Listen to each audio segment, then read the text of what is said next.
Bem-vindos ao Type Theory for All podcast. This is your host, Pedro Abreu, but you can call me PA for short. In today's episode, I had the pleasure to have an in-depth conversation with Conal Elliott.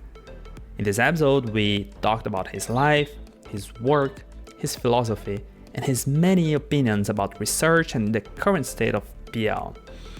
How it led him to come with the concept of denotational design. Conal got his PhD at Carnegie Mellon University in the 90s under Pfenning, working on higher-order unification. After that, he has devoted his life on thinking and refining graphic computation and tools behind it. Some of his most influential papers are The Simple Essence of Automatic Differentiation, Compiling to Categories, Generic Parallel Functional Programming, Denotational Design with Type Class Morphisms, Functional Images, Functional Reactive Animation, and many others. I know that this episode breaks our usual length. It's a much longer episode than usual, but I swear to you that it's worth every single second. Without further ado, let's get into it.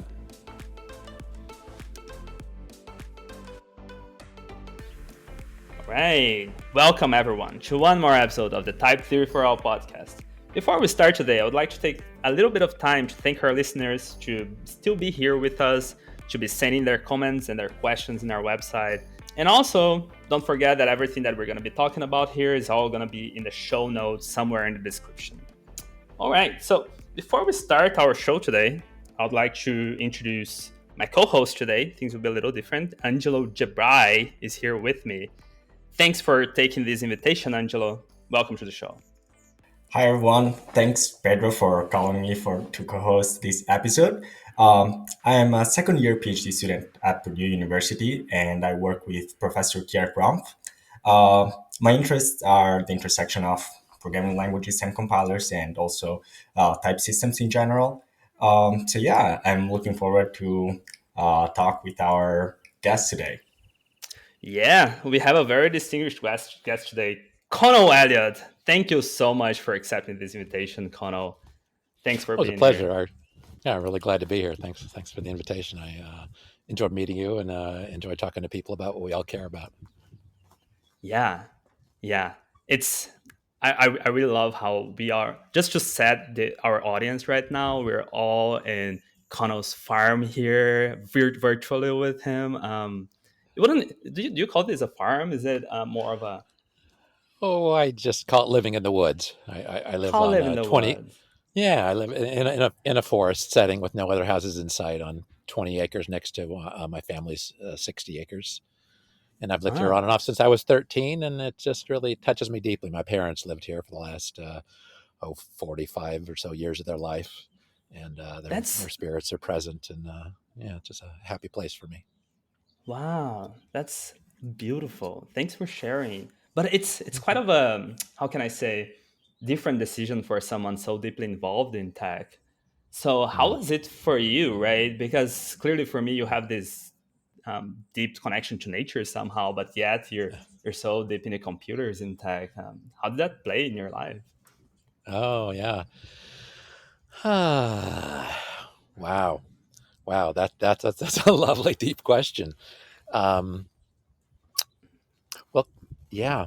So, I mean, there's all kinds of directions we could go. I mean, computers are made of nature, right? And we are made of nature, right? We're just different manifestations, and also we have minds. We have like conscious minds, right? Cognitive sort of thing going on, right? And computation, particularly traditional. A sequential computation, has this sort of linearity like the conscious human mind, and yet both are made out of much finer grain constituents that are not at all like themselves. Cognition is this kind of a sequential thing. What it's made out of is very non-sequential. Neurology is very non-sequential, right? And computation is the same way. Even when people are doing sequential computation, what it's really built out of is very non-sequential. And then in the large, when you put a bunch of minds together and a bunch of computers together, the sequentiality becomes lost again. So it's this very localized. This is a very localized phenomenon, right? And nature, of course, is all like that. It's emergent phenomena at all levels. And so, as far as the like going back and forth between the two, I find that this environment just deeply inspiring and deeply touching to me, and the fact that it is so different from the tech culture, I think, is a really, really important antidote to the tech culture, because the tech culture is quite skewed, and we are in a period of time right now when we can talk more about this. I think computer science has fundamentally lost its way right now, and you guys are in the generation of a kind of a deeply lost time, and you're being trained from that perspective. Um, and so to be like immersed in nature as a reminder that this thing that we are doing right now in computer science and in culture is aberrant and not deeply connected to the kind of powerful truth of what's going on, I find really helpful. I'm grateful to have it. And so I hope that by visiting you and talking with other people from here, that I can share some of that, like remembering and connection to the the interconnectedness and the simultaneity of all that's going on, with computation being in harmony rather than being out of harmony with that perspective. Wow, wow. But you said something very shocking right now, which was this idea that we're in a lost generation. What do you mean by that? Yeah. Well, yeah, we're in a strange time. We're in a very, I think, a very deceptive time in history, uh, at different scales, and in computer science is one of those, which is we are after the invention of mechanized computation, automated computation, right? So computation has been going on as long as there's been physics, because physics just computes all the time, right, at all scales. That's what physics is doing. and then manifest in mineralogy, and then botany, and then biology, right? And then that became us, and we compute, right? That's so we're computational organisms as well, right? But then very, very recently, just like a nanosecond ago, uh, in the big picture of things, we have these like thinking organisms have created other organisms that think in a systematic way, and that's computation, right? So we're slightly after that shift, very slightly. We're about 70 years or so after that shift, right? But we are before. I think we are in a pre-scientific age of thinking about computation. So computation is like before computation was invented, right? We weren't confused about it because we didn't think about it. In the future, I think if we survive, we'll have a very deep and powerful and mathematically grounded and beautiful, elegant perspective on computation. And right now, I think we're at this very awkward phase where we've kind of been introduced to it, but we're thinking about it in entirely ugly and clumsy sort of adolescent or pre-adolescent, and particularly pre-scientific ways. So that's kind of what I'm saying. Now, what do I mean about being in the lost generation, or successive generations, is that I've noticed in talking to like programmer folks, um, and just within myself, I think there are at least two quite different impulses that we have. And we'll see if you can relate to what I'm saying here. One impulse is it's fun to get machines to do our bidding. Yes. Okay, so we've got this machines, and we have some sort of power over them, right? We're puppet masters, and we can pull the strings. We can make them do things, right? So that's one kind of activity, and it's fun. It's fun is maybe in a way like if you could get your younger siblings to do what you wanted, right? Or your animals to do what you want. I mean, it's that kind of a fun thing, but it's ultimately not very revealing. It's kind of a big ego trip, right? Hmm. It's not a very deep experience. It's not an And interconnected experience. it's addictive too. The more you do it, the more you Yes. want, right? That's why we Yeah, keep doing what exactly. we're doing. Uh-huh. Yeah, exactly. Yeah, yeah. And in part, we keep doing it because it's not ultimately satisfying, right? Mm. It seems kind of pleasant, but it's not ultimately. So that's one activity, making these machines do our bidding, and exercising our cleverness. So, but I think there's a very different kind of appeal, in addition, that we experience, which is we want to understand the universe, right? So I want to understand the universe. I'm part of the universe. I have a very limited ability, right, that evolution has given me. How small I can see, how big I can see, how fast I can see, how slow I can see, right? There's these dimensions, large and small, in time and space, and we are able to like relate to a tiny the electromagnetic spectrum. We can see almost nothing of it, right? Audio frequencies, we can hear almost nothing. So we have this very small slice that we relate from, but we are in a huge universe, right? And we are curious creatures. So, we have historically, and particularly in the last few hundred years since science has come into being, we have found ways to amplify our ability to relate to the universe in the small and the large, and the fast and in the slow, right? So we have built telescopes in order to see much further, and see things that are much larger, and see things that are much longer ago. That's what telescopes are about. Microscopes allow us to see things that are quite close and that are very small, right? That we couldn't normally see. We have high-speed cameras that that take very fast phenomena and then bring them to our level, right? And then we have time lapse, the opposite, right? That brings things, right? So we have developed instruments that enhance our ability to perceive, that greatly stretch. And of course, radio telescopes, it shifts the part of the electromagnetic spectrum, right? That we get to perceive. Okay, so computation is besides this thing I can deal with like a puppet master, I can boss around. It is a tool that amplifies my ability to relate to the universe, right? To be able to perceive things in the physical universe and in the Platonic universe, like idea space. So for instance, right, you can write down the equation of a fractal in a few characters, right? But what do you really understand in doing so? You understand it at one level, but then with the computer, we can render fractals to high resolution, and we can move through them to the very small and to the very large, right?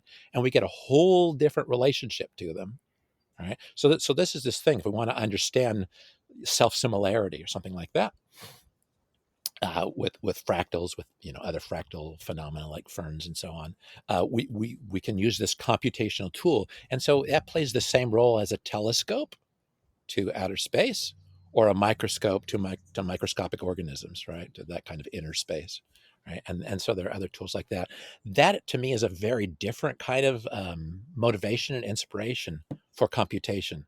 Um, so, like, you've probably heard this saying. It was from Dijkstra. Dijkstra said, "Computer scientists know more about computers than astronomy is about telescopes." Hmm. It's all about the So tool.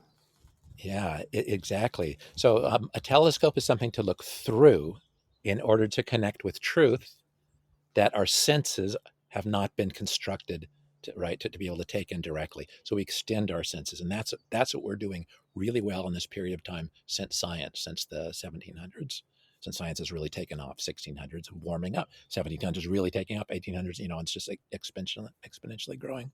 Yeah. So to me, that's a very different sort of relationship to computers than bossing them around. It's much more like a place of wonder and humility, right? Expansiveness, that kind of thing. It's not like this ego thing that's in charge. It's more like almost worshipful or something like that. It's a sense of like gratitude and wonder. And so I don't know if you relate to those two kinds of enjoyments of computation.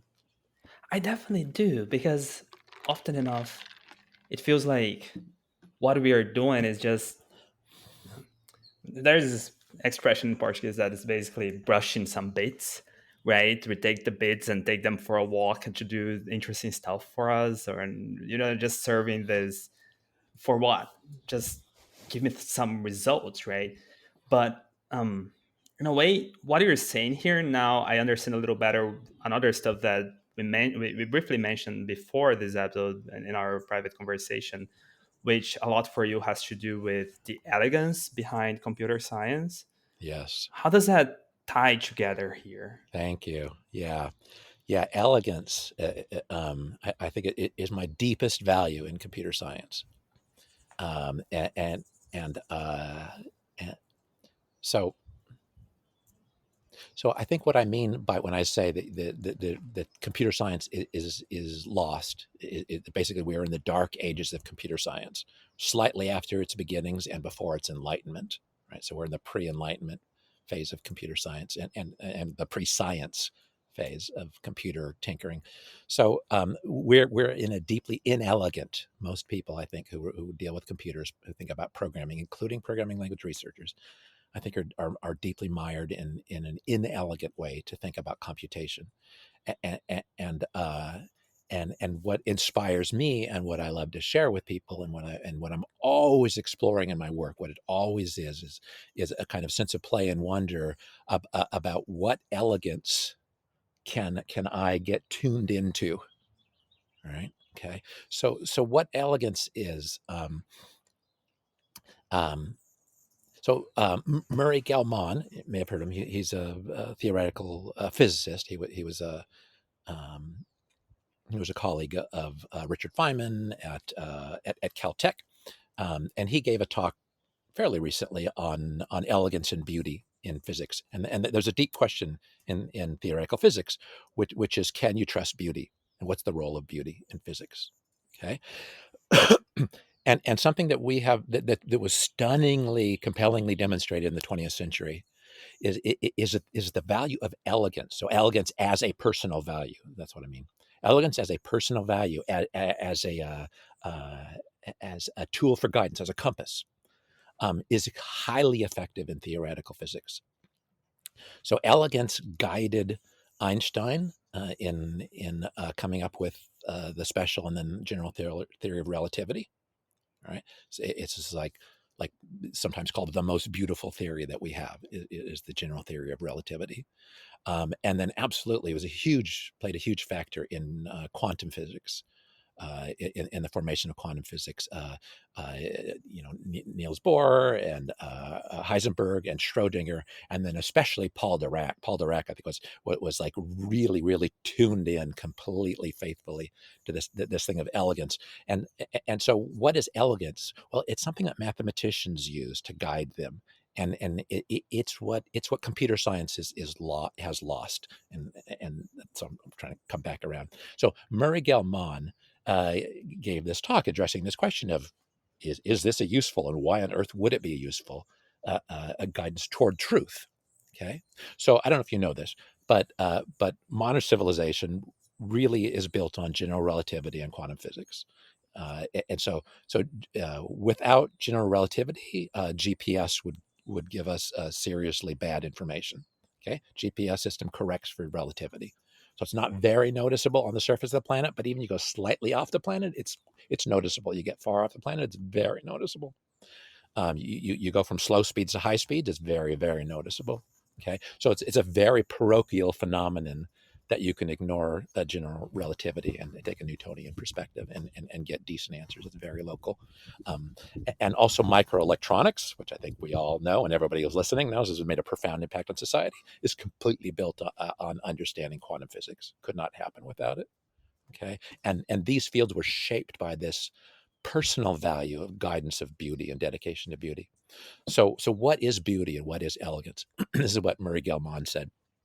He said, we call a theory elegant or beautiful if it's simple, which means that it can be expressed very simply in terms of mathematics that we have already learned for some other reason. Okay? So this is Murray Gell-Mann's definition, and it really resonates with me deeply. So a theory is beautiful or elegant if it can be expressed very simply in terms of mathematics that we've already learned for some other reason. Okay. So it doesn't mean that you don't have to learn anything, but it does mean you don't have to make up a bunch of complicated stuff to explain this thing you're doing. Okay, so you can build on top of linear algebra, because linear algebra has proved its value over and over again. And we've already learned it for some other reason, right? Differential calculus, we've already learned it for some other reason. By the way, differential calculus itself is built on top of linear algebra. It's basically just linear algebra at its essence, right? It could be that category theory might be useful in something you're doing. That's a scary thing to a lot of people, but category theory is just a generalized notion of functions, has the same kind of properties as functions do, same kind of laws, but it addresses a whole lot more. We have had plenty of reasons to already learn it for some other reason. Okay, so when I say already learned it, I don't necessarily mean a particular individual's already learned it. You might have discovered, like, oh, this thing I was putting off learning that I've heard over and over I should learn. Okay, now I'm finally motivated. Okay, so we have already learned it. I mean, we collectively have already learned it. All right. So when I approach a puzzle in computer science, like how do I think about something? How do I design a library to talk about this? I am always thinking, what's the simplest possible way I can formalize it? Okay, so expressed precisely in terms of mathematics. Okay, so elegance and simplicity are very related to each other, but often when people say simple, they really mean familiar. Okay, all right, which is quite different, and they also mean programmers especially, they mean it's familiar and I don't understand it, but in a way I'm familiar with not understanding anything. Okay, so like a Python programmer, right, may think Python programming is simple, but it's only because they have no idea what they're doing. Okay, that's a terribly harsh way to say it. Let me say that differently. Because they only have a very informal, intuitive sense of what they're doing. And if they made the world of Python programming precise, mathematically precise, they would have to see how complex it is. Yeah. Right. Exactly. A lot of what you're saying really resonates with some thoughts that constantly comes back to my mind, in the sense of you came back historically a very long time ago.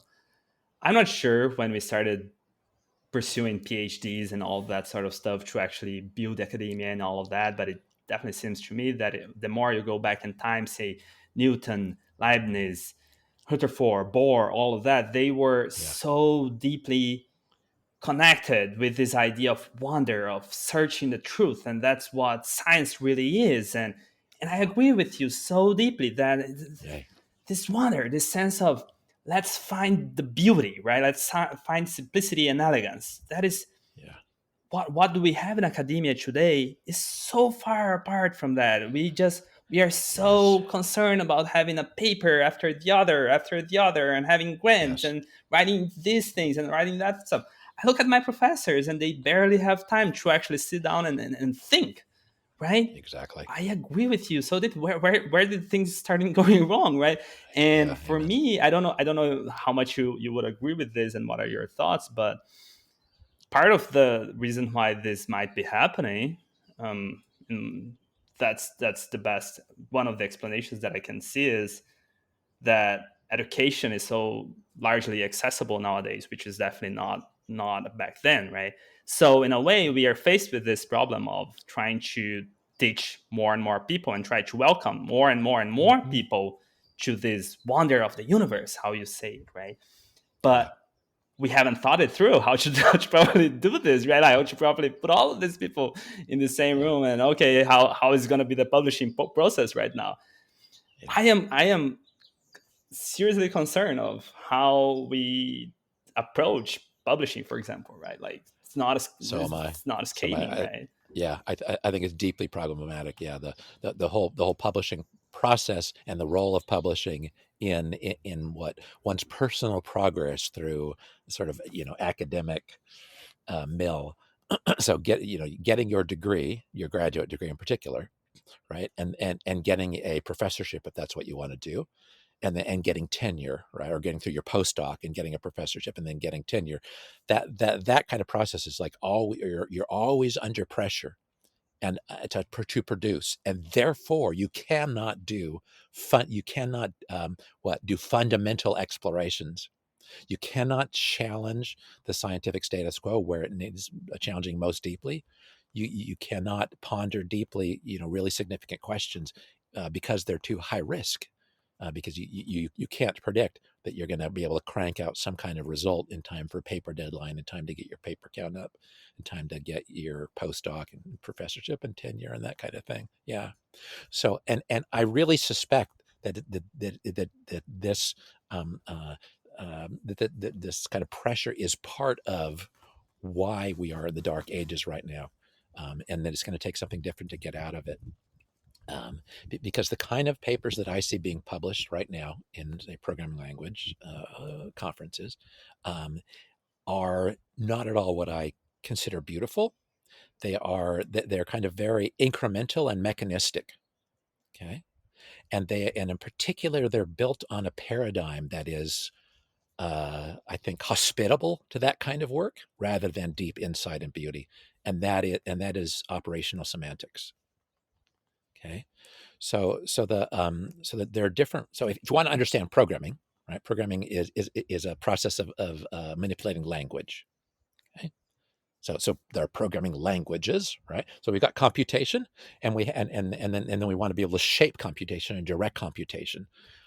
So we use languages to do that. It's not the only way to do it, but it's what we're doing right now. We're doing languages to describe computations, and then those descriptions end up being translated into something that makes the machine, that does the puppet strings, makes the machine do something. Okay, so if you want to understand what the relationship between language and anything that it's expressing, like computation, that you need to understand semantics. Right. That's the semantics is the relationship between is the connection between language and meanings. Okay, so meanings are called semantics, but the semantics of a program is that relationship. It tells you, given a program, this is what it means, and maybe more usefully, given intended meaning, I want to back up, right, and discover a program whose meaning, right, that maps toward this one. Okay, so there are different paradigms for semantics. So semantics is extremely important. It shapes how we think about, right? Language shapes how we think. Therefore, programming languages that shape how we think about programming.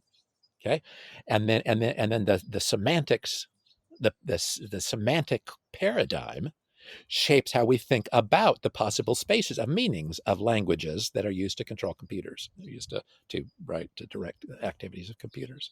Okay, and there are multiple paradigms for thinking about semantics, which is like the crucial thing in programming is semantics. Okay.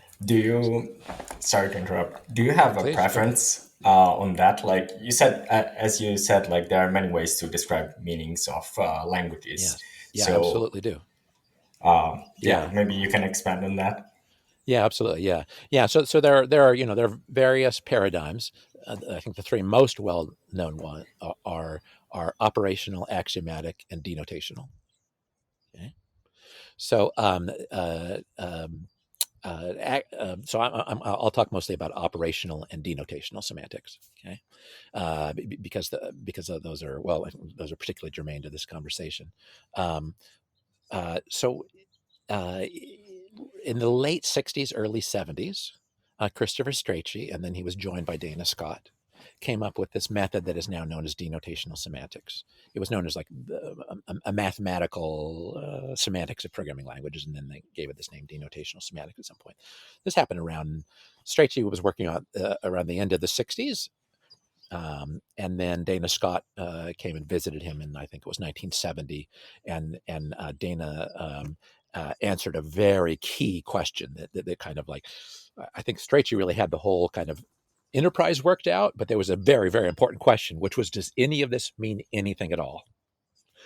Okay, and it turned out the key question there is, does the untyped lambda calculus have any meaning, any mathematical meaning, any meaning? Does it have a model?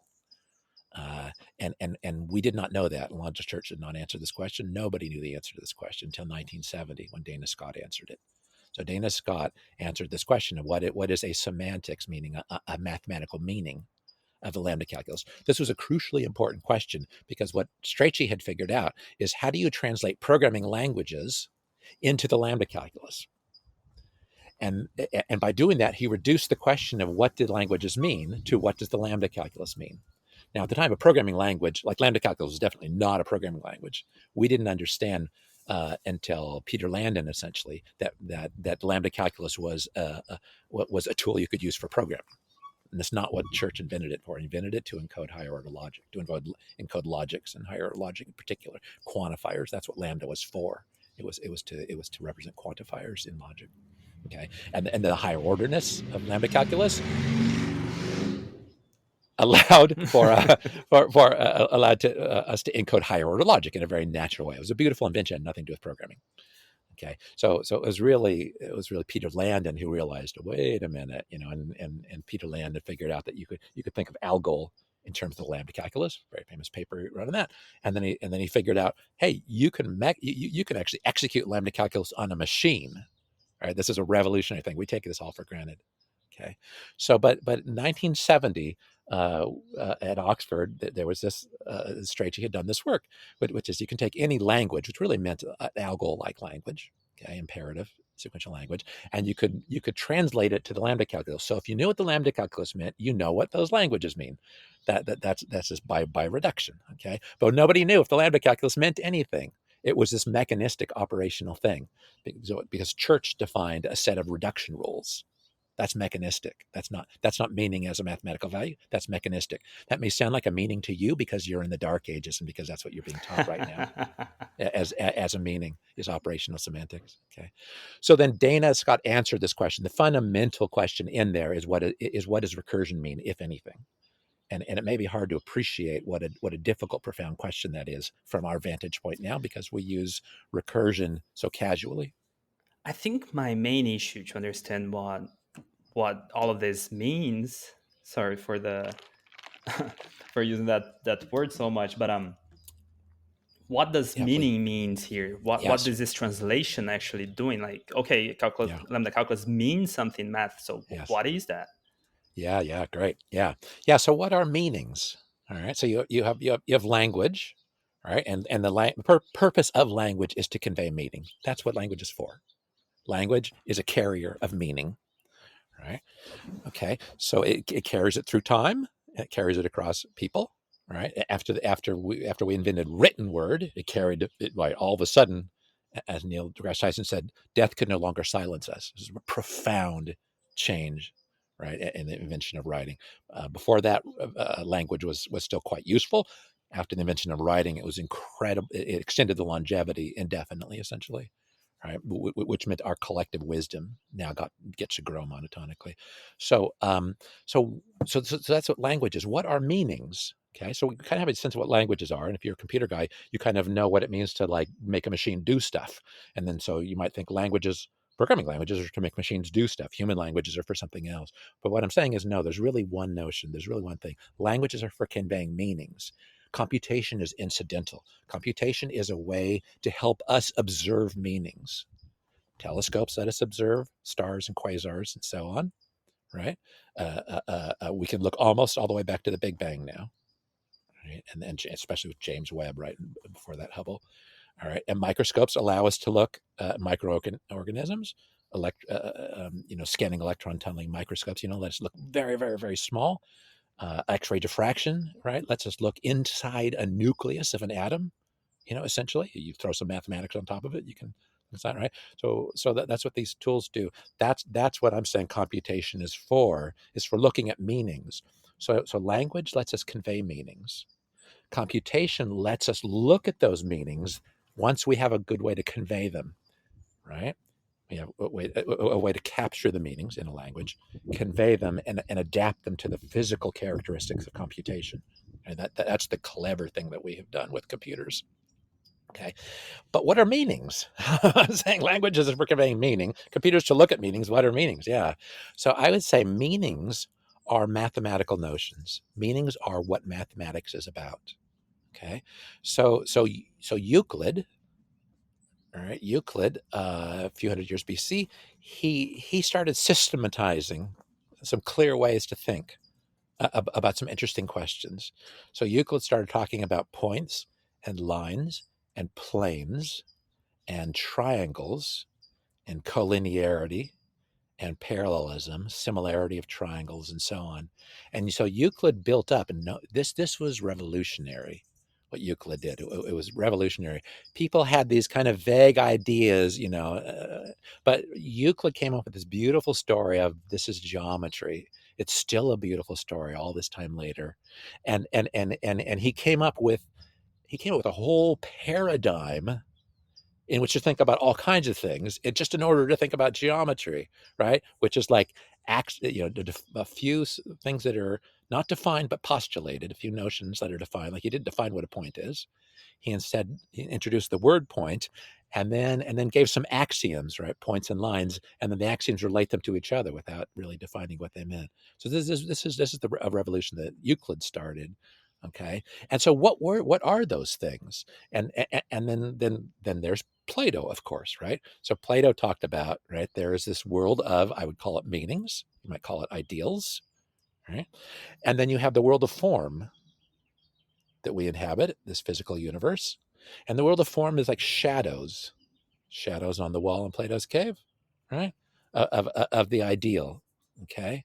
So that's what I'm talking about is this mathematical space where we have things like points and lines and triangles and parallelism and so on, right?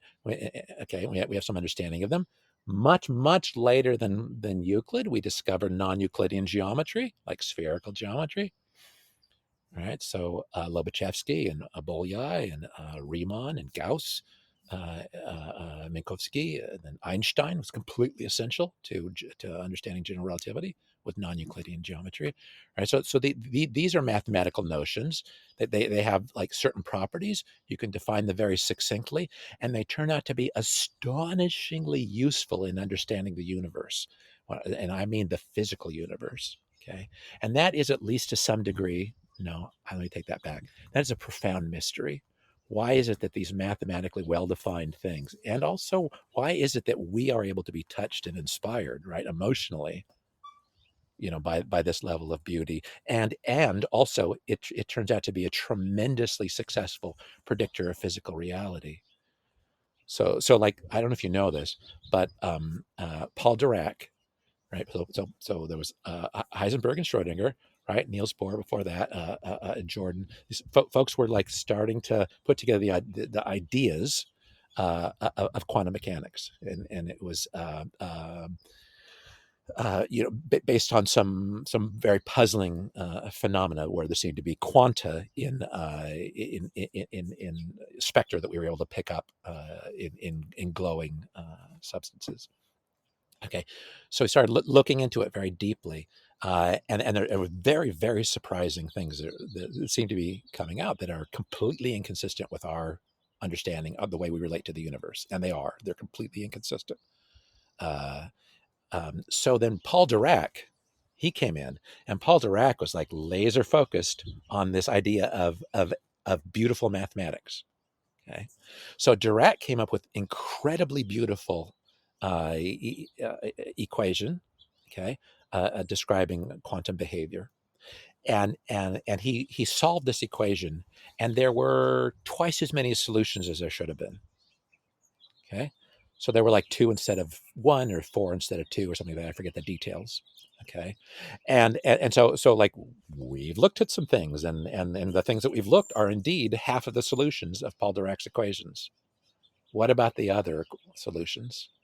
Okay, so one can say that's a failure of mathematics, right? It is or what can say, there's something we haven't seen yet. And Paul Dirac is the first person to see it via his mathematics. That is, in fact, what it was. And what he was seeing was antimatter. Antimatter was discovered empirically a year or 2 later, and is exactly those anomalous solutions to Dirac's equations. They are, in fact, reality. And I don't know if you know this or not. Yeah, but go on. Do you think it would be correct to say that, in a way, what we're doing in mathematics is trying to describe truth, real truth? Yes. Things Yes. that are doesn't it's beyond you and me, right? Or even matter. Yeah. I personally am very sympathetic with that perspective. I think that's a kind of a Platonic perspective, Platonist perspective. I think it's fairly unpopular these days. I'm a little embarrassed to identify with it, but the truth is, yeah, I'm a Platonist. I'm not sure whether I believe it as much as, it is a metaphysical perspective, I think. I don't know whether I believe it so much as at least I'm in awe of the success of that kind of fantasy, if it's a fantasy, story, if it's a story, or just mysterious truth. So whether or not there is this Platonic truth and we are somehow tapping into it, I really don't know.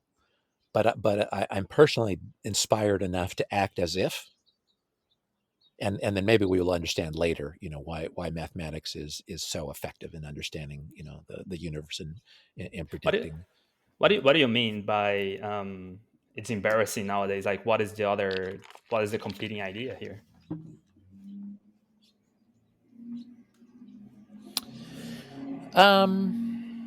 Okay, so Newton, right, in the early 1600s, Newton came up with a set of equations for gravity. Okay, so not long before Newton, most of the literate world, almost everybody, believed that the world, that our Earth, our planet, was fixed in the center of the universe, right? And then there were the sun and the stars went around us. Okay, some stars exhibited, most stars just went around us in a fairly regular way. They still believed at that time that what the Greeks believed, which is that everything moved in a circular way, because that's what perfection or God or whatever would, of course, do. So that there were these spheres, and things were attached to the spheres. Okay, now some of the stars behaved in a weird way. They didn't consistently go around. They wandered back and forth, and they were called the wanderers. And the word for wanderer is planet. That's our word planet. It means wanderer. It means a star that wanders for some odd reason. Okay. There was this idea of how the universe worked, right? That this was the Ptolemaic view of the universe. The Earth is the center, the sun and the moon and the other planets go around. Some have peculiar behavior, but we can explain that by this thing called epicycles and so on, which explains how these funny orbits around orbits sort of thing happen. Everything's going around the Earth, but a few of them, the wanderers, the planets, have this extra weird thing they're doing. And then there was yet another adaptation that had to be made to explain the why they behaved like ellipses instead of circles. That's what we'd say now. Why orbits, which everybody since the Greeks know are perfect circles because that's how the gods intended it, why they instead act more like ellipses. People didn't say they acted like ellipses. They said they act a little weird, and we need to fudge. We need to extend the explanation, right? So Ptolemy had developed a quite sophisticated explanation of how things move in the universe. Okay, Copernicus came along much, much, much later and said, "Jeepers, guys, there's a much simpler explanation. The Earth is not the center of the universe. It's a much simpler." And then all this complicated machinery could go away. Okay, so that was revolutionary and heretical and punishable by death. And that's the trouble Galileo got into. All right. Galileo was the first person to look through a powerful telescope in nature. He was the first person to see the moons of Jupiter, I think it was. And once you see the moons of Jupiter going around Jupiter, it's like, wait a minute, I can tell from here they're not going around the Earth, right? They never leave my right? So there are things that don't go around the Earth, huh? So that was part of the unraveling, and it's because he had a telescope. Like we have computers, it's the same thing, right? Except he made good use of his, and we are wasting ours. This is what I'm claiming. We can come back to it. Okay, so I might have lost the thread of your question a little bit. So the idea of the question is that I asked if we can look at mathematics as some sort of search of truth, and you were yeah. So right. So anyway, yes, Newton. So Kepler came up with a beautiful system of a better understanding of orbits, which is they are ellipses, not circles. Okay, we didn't know that, and we didn't have to know it because we didn't have telescopes, so we weren't able to see that we were wrong. Okay, and we could explain away, some certain things. Once you have a telescope, you look. Nothing's a circle. Some things are closer than others, but nothing goes around in a circle. And people started like Tycho Brahe. People started making very detailed measurements. There were a few people who devoted, tremendous periods of their life to make very detailed of movements. Then we got much more precise data, much more precise data. Herschel Father and son were part of that as well. So anyway, so Kepler, he discovered these like planetary laws, and it's that planets move in an ellipse, not a circle. And moreover, they sweep a planet, and I don't just mean a planet. The moon does this around the Earth too. Sweeps out equal areas in equal times. Kepler figured this out. Okay, so Kepler came up with a quite beautiful. I was going to say explanation, but that's the wrong word. A quite beautiful picture about planetary motion, but it wasn't an explanation because he didn't say why. Okay, so now Newton comes along, roughly contemporaries. So now Newton comes along, and Newton explains why planets move in an ellipse. Okay, and it's a completely different explanation. It's closer to an actual explanation, and it is with his formula of gravitational attraction. Okay, so it's very elegant, very short formula involving two bodies, their masses and their distance from each other, and a gravitational constant that had to be introduced. We call G these days, right? And it's got to do with. So it was a very simple formula, and if you use that formula, you can deduce what Kepler said. Okay, but it explains it. It doesn't just observe it. It doesn't just like say, here's a beautiful succinct description. It's more of an explanation. Okay, and it explained other things, not just what Kepler could explain. Explained other things too. And Newton had the profound, transcendent insight to realize that it wasn't just about bodies in space orbiting each other. It applied at all scales. Everything, everywhere, at all scales, including how bodies fall to Earth. Okay, so that was a tremendous advance, and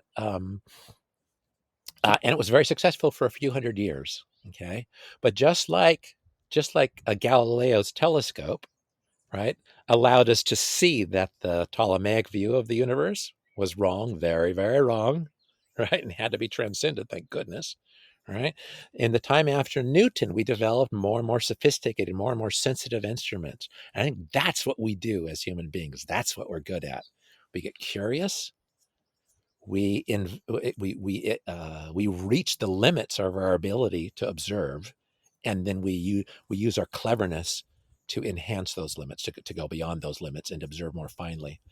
And so Newton's theory was quite successful from 1620ish, I think it was, until the beginning of the 20th century, when we started observing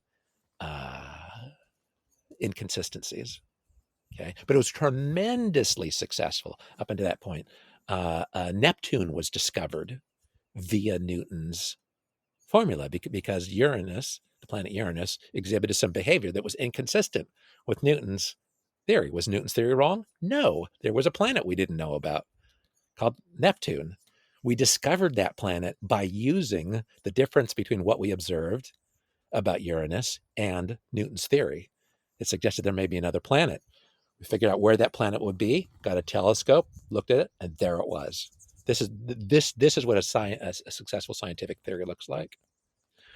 But then the beginning of the 20th century, there were other discrepancies that had to do with the planet Mercury. What we were noticing, and we were not going to resolve that dilemma, that anomaly, within the Newtonian paradigm, and this is and Einstein's paradigm does explain it, and in fact that is exactly what validated Einstein's theory is being able to get a really good look at Mercury during a solar eclipse. Okay, so what happened is we refined our ability to observe until what we observed was incompatible with the theory. Okay, and that led to a scientific crisis. This is what Thomas Kuhn talks about in the wonderful seminal book, The Structure of Scientific Revolutions. Right, we have a theory. We band together as a community. We explore the theory. We really try to stick with it. Eventually, we reach a crisis where we are able to observe things that we cannot reconcile with this paradigm, and then there's a crisis, and then yet still people are still unwilling, right, to abandon their paradigm almost always until they're offered some security blanket of another sort of paradigm. There are a few people who are willing to go into an unknown space and say, I thought I knew, I was wrong, I don't know. Now I'm in a period of receptivity, a kind of a feminine receptive, right? A sort of a yin space rather than a yang space. I'm now open in a way I didn't think I needed to be open, right? I'm taking in, I'm contemplating possibilities. Maybe I meditate more than I used to. And then eventually another story emerges. And this is what Einstein is one of many, right, people to enter that space and find a radically different picture. And what Einstein found is there is no such thing as the force of gravity. The thing that Newton explained and formulated and made precise, which is an exact formula for what the force of gravity is at every point in space. Einstein realized it does not exist. It's always been a fantasy. There is no such thing as a force of gravity. There is the curvature of space-time. There is no force of gravity. There is instead a curvature of space-time. It's a completely different paradigm. And he was right and Newton was wrong. And when I say that, what I mean is that Einstein's theory is able to explain much, much more than Newton's. Okay, as we've refined our ability to observe, we have so far not, as to my knowledge, gone beyond what Einstein's theory is able to explain. We've gone far beyond what Newton is able to explain. Someday, I believe we will go beyond what Einstein's theory is able to explain, and then that will be a crisis, and we will move forward. And the reason I bring up this story is an answer to your question about Platonism and is there truth out there? And I do not know whether there is an ultimate truth, and each of these steps brings us closer. This is an unending exploration. Is there a limit here? I really don't know. I really don't know. So I just have to say that in humility. I think what I'm dedicated. Yeah. That's probably why science is so beautiful. Is because we don't know. That's what we're doing, right? We're trying to understand what we don't know. Yeah, what we don't know. Yeah. And then to get back to the earlier part in the conversation about academia and the paper mill, right? And publications and promotions and all that stuff. Yeah. We are not, that system does not reward people for wondering. Publicly not knowing. Exactly. For wondering and not knowing and staying. So Einstein, from the special theory of relativity to the general theory of relativity, 10 years. He thought about this problem for 10 years. Okay. What is it going to be as a 10-year track if you're lost, if you're not doing anything for 10 years nowadays? Exactly. Yeah. And he is the one who did work of lasting value, not the people who got tenure. He did. Right. So this worries me about the academic system. And when I look at what is being published, and coming back to denotational and operational semantics, okay, I'll be going back to this question. So denotational semantics, I relate to it and I appreciate it. This is a paradigm that allows us to see what is beautiful and what is not. And I mean beautiful, and like Murray Gell-Mann talked about, beauty or elegance. So a theory is beautiful or elegant if it can be described precisely in terms of math, very simply, and it has to be precisely, otherwise it's bullshit. So if it can be described simply in terms of mathematics, so we've already learned for some other reason. Okay, so I believe that denotational semantics is the best lens we have to see the difference between beauty or elegance and ugly. Okay, so between the simple and the complex. Okay, so in other words, and John Backus talked about exactly this point and this value in his Turing Award lecture, the 78, I think. Can programming be liberated from the von Neumann style? Okay? That's a beautiful lecture. It's a beautiful lecture, and part of what he says is this: that the beautiful, elegant tools that Strachey and Scott have given us, denotational semantics, if you use those tools and you point, now I got to remind you, John Backus led the development of Fortran. Okay, so Fortran is like the quintessential sequential programming language. Yep. Yeah, exactly. Yeah, in a way, it isn't. What it replaced which was assembly code, assembly language, right? Very sequential, right? very sequential. Every step did just kind of a little tiny thing, a billion of these steps in a row. That is von Neumann computing. Okay, and we'll come back to why it's that way or not. Okay, so John Backus realized how. Okay, so Fortran was a huge advancement of that because Fortran it introduced expressions. Okay, so before that, programs had a compositional nature of a very strict and weak kind, which is you could string together statements. Every statement was a tiny thing. You could string them together. There was one combinator, which is sequential composition. That's it. So classically, you have like the program called skip, which is the empty program. They used to call it that, skip. And then you have a few primitive things like input, output. In assembly language, it would be like fetch these registers, do this up, put the result in that register, right? So it's just these really tiny, short things, right? And then you use sequential composition. That's all you use, sequential composition. So that means your program is a sequence, a single linear sequence of state changes to a von Neumann machine. Okay, so what Fortran did that was revolutionary under John Backus's leadership was to introduce the idea of compositionality on expressions. Okay, not on state. So the von Neumann machine is all about state. And incidentally, there are these tiny little expressions, one operator, two arguments that come from registers or addresses. Okay. Those are all the expressions you had. The revolutionary aspect of Fortran is that you added compositionality to those expressions, the right-hand sides of those assignments. Right, in assembly, every single operation is an assignment. Okay. And the expression that you compute is this very simple atomic kind. Okay, so Fortran, and Algol did this, and Lisp did this much better than any of the contemporaries came close to. The idea of composing right-hand sides. So that's expressions. So John Backus talks about that. This is where he comes in his Turing Award lecture, which was honoring him for Fortran. But the lecture is really about Fortran is completely the wrong model because Fortran is still essentially the sequential imperative model, and we've just made the right hand sides a little bigger.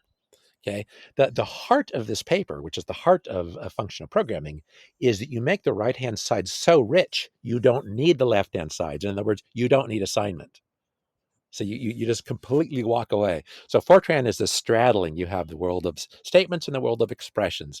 In assembly, you basically just have statements. Expressions are completely trivial. And then Fortran, you can have some composition on both sides, but it's still much, much more so statements than expressions. Maybe you get something of like as long as a line, an 80 character column punch card, something like that, much as that maybe. But still, your program is going to be thousands of lines, right? So it's still mainly the sequential, yeah. And then functional programming, you make them more and more so.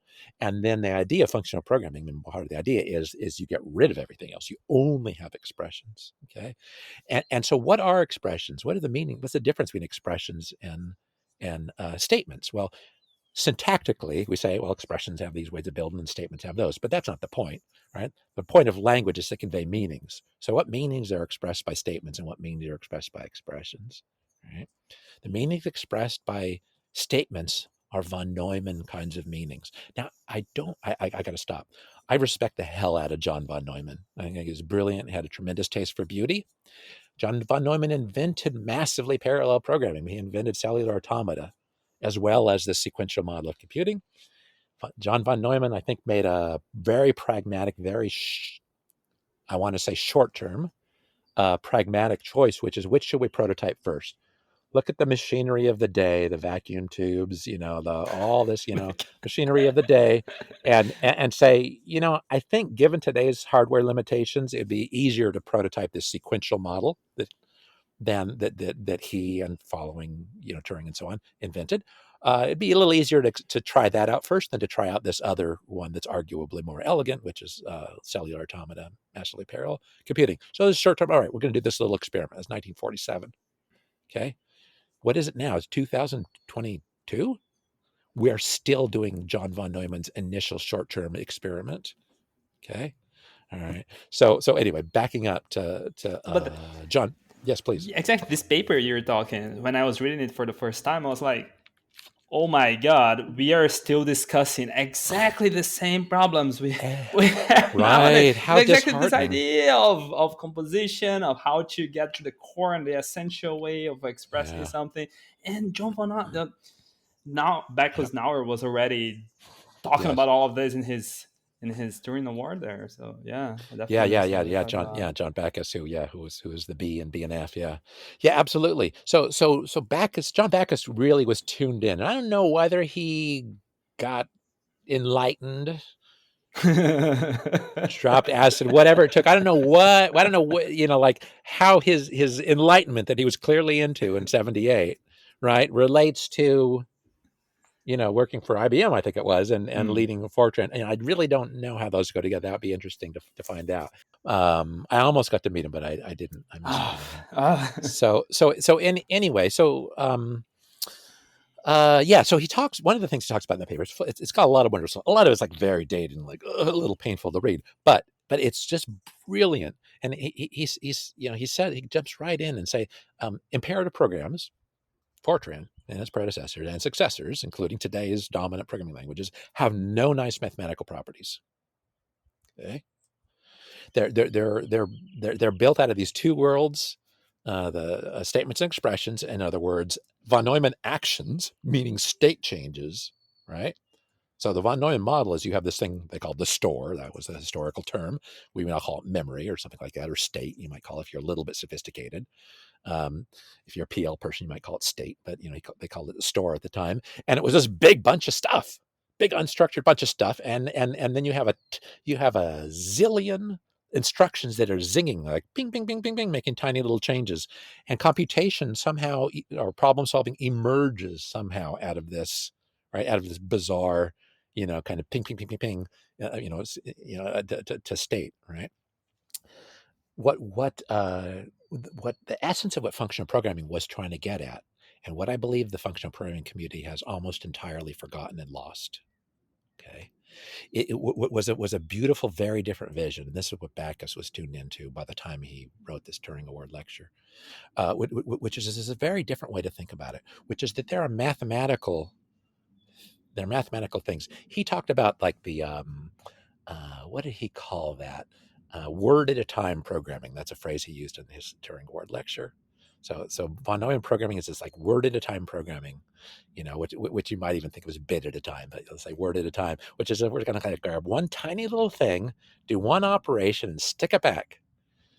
Then we progress to the next instruction. The instruction pointer moves, ding. We get another instruction. We find one little word, ding, ding, ding, make a little, hit it with a hammer, and you stick it back, right? And you do that over and over and over. Like, what insight could you possibly gain about the universe by doing that? That's the model of computation, right? That's word at a time programming. And he talked about the von Neumann bottleneck. There are two von Neumann bottlenecks. One is the physical one, which is still one of the main reasons computers are so slow and so inefficient and a danger to the planet. They generate so much heat. It is this back and forth to physical memory. There's a tiny, tiny little tube, the von Neumann bottleneck, between computation, the CPU, and memory. And every instruction goes like maybe 4 times, right? I got to go and get the instruction, come back. I got to then decode the instruction, and then I got 2 more pieces of information, maybe, right? Come back and forth, and then I get an answer. I got to go back. How many times did I lost count? 5 or 6 or something like that, right? Every tiny little instruction. So that's incredibly inefficient in terms of physics, okay? And it's incredibly inefficient mentally. And this is maybe more, like we can afford the machinery, but we have very small, limited brains that have to fit in skulls that have to pass through a woman's pelvis, right? Without killing her and killing us, right? So this is a very severe constraint, all right? So this is a picture I got from Leonard Shlain in a beautiful book called Alphabet versus the Goddess. Highly recommend this book, Alphabet versus the Goddess. He talks about the crisis of the small pelvis and the crisis of mental development of human beings, why we have long childhoods and so on. Anyway, so there's a mental bottleneck, which is the von Neumann paradigm, the von Neumann style in the title of this Turing Award lecture, is exactly this. And it forces us to think small. We cannot think clearly and profoundly and deeply and gain insight within the von Neumann model of programming. The von Neumann model of programming is still the dominant model of programming. Okay, operational semantics, which is mainly what PL people are taught, essentially mirrors this weakness.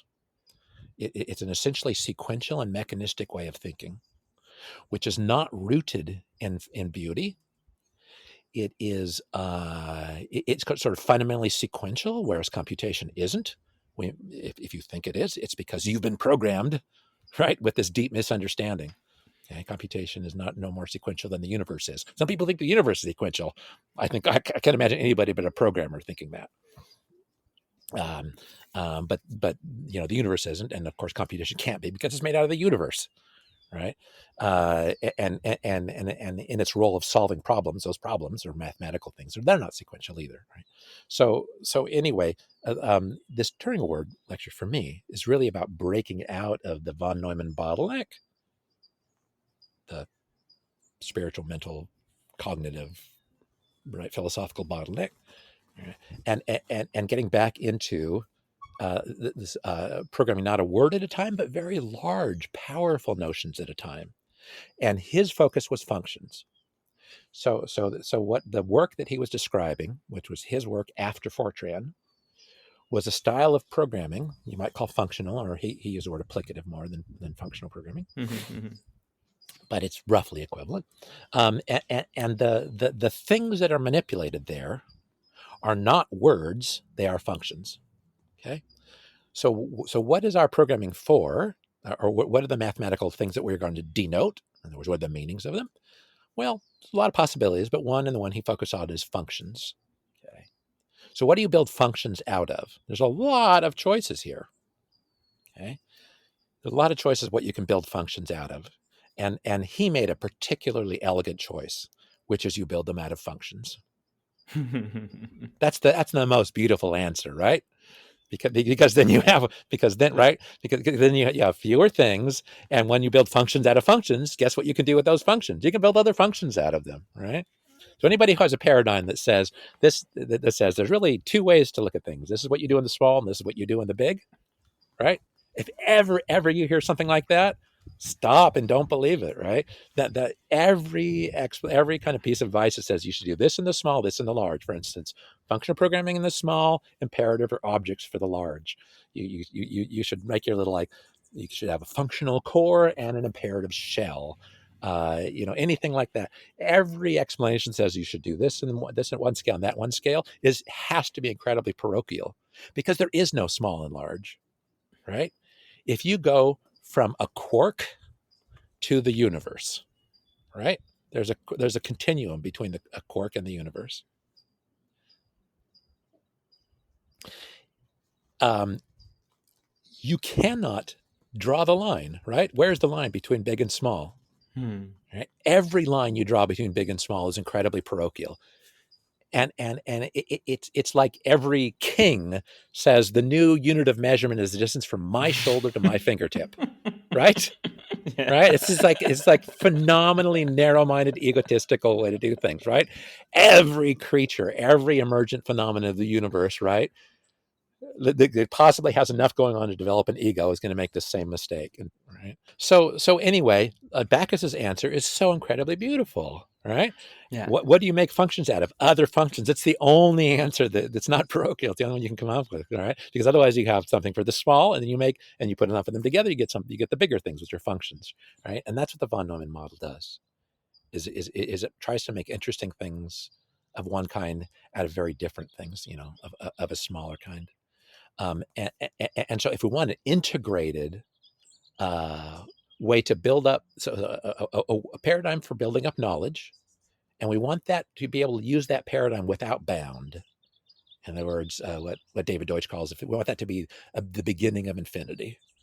In other words, that paradigm we can just take and go as far as we want with it. Then it needs to have this kind of internal consistency, this kind of it needs to be a loop in a sense.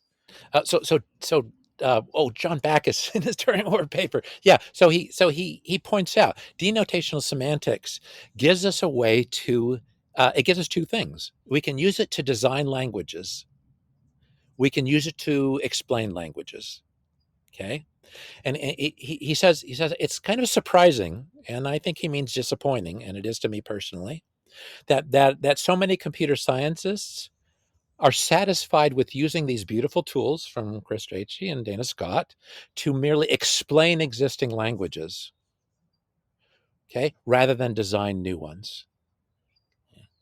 Now, reason this difference is so important, okay? Well, it's very first of all, it's very relevant. So I think the period we're in today, and when I look at what people are doing in the programming language community, what's getting published, I think this is exactly what Backus was decrying, um, which is to explain existing things.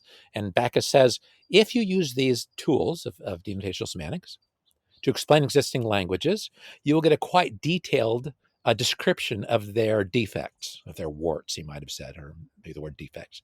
So you get quite detailed description of their defects. Okay, now that's very helpful if you then want to go and fix those defects. Okay, or if you just want to learn and say start over, this is kind of basically unfixable. Thank you very much for showing me so clearly the mistakes that were made in the past. I'm going to try to learn from them and not make those mistakes. Okay. So that's a powerful use of denotational semantics, of these elegant tools of Scott and Strachey. Okay. But what Backus was saying that more computer scientists were doing then in the 70s, and I'm saying are doing now, right, in the 2020s, it is instead they're merely explaining existing things. Okay, so at the time, what was being explained is things like jump and break out of loops, right? Go tos basically like that. So you can explain all those things, but but advancement is going to come from getting rid of them, replacing them.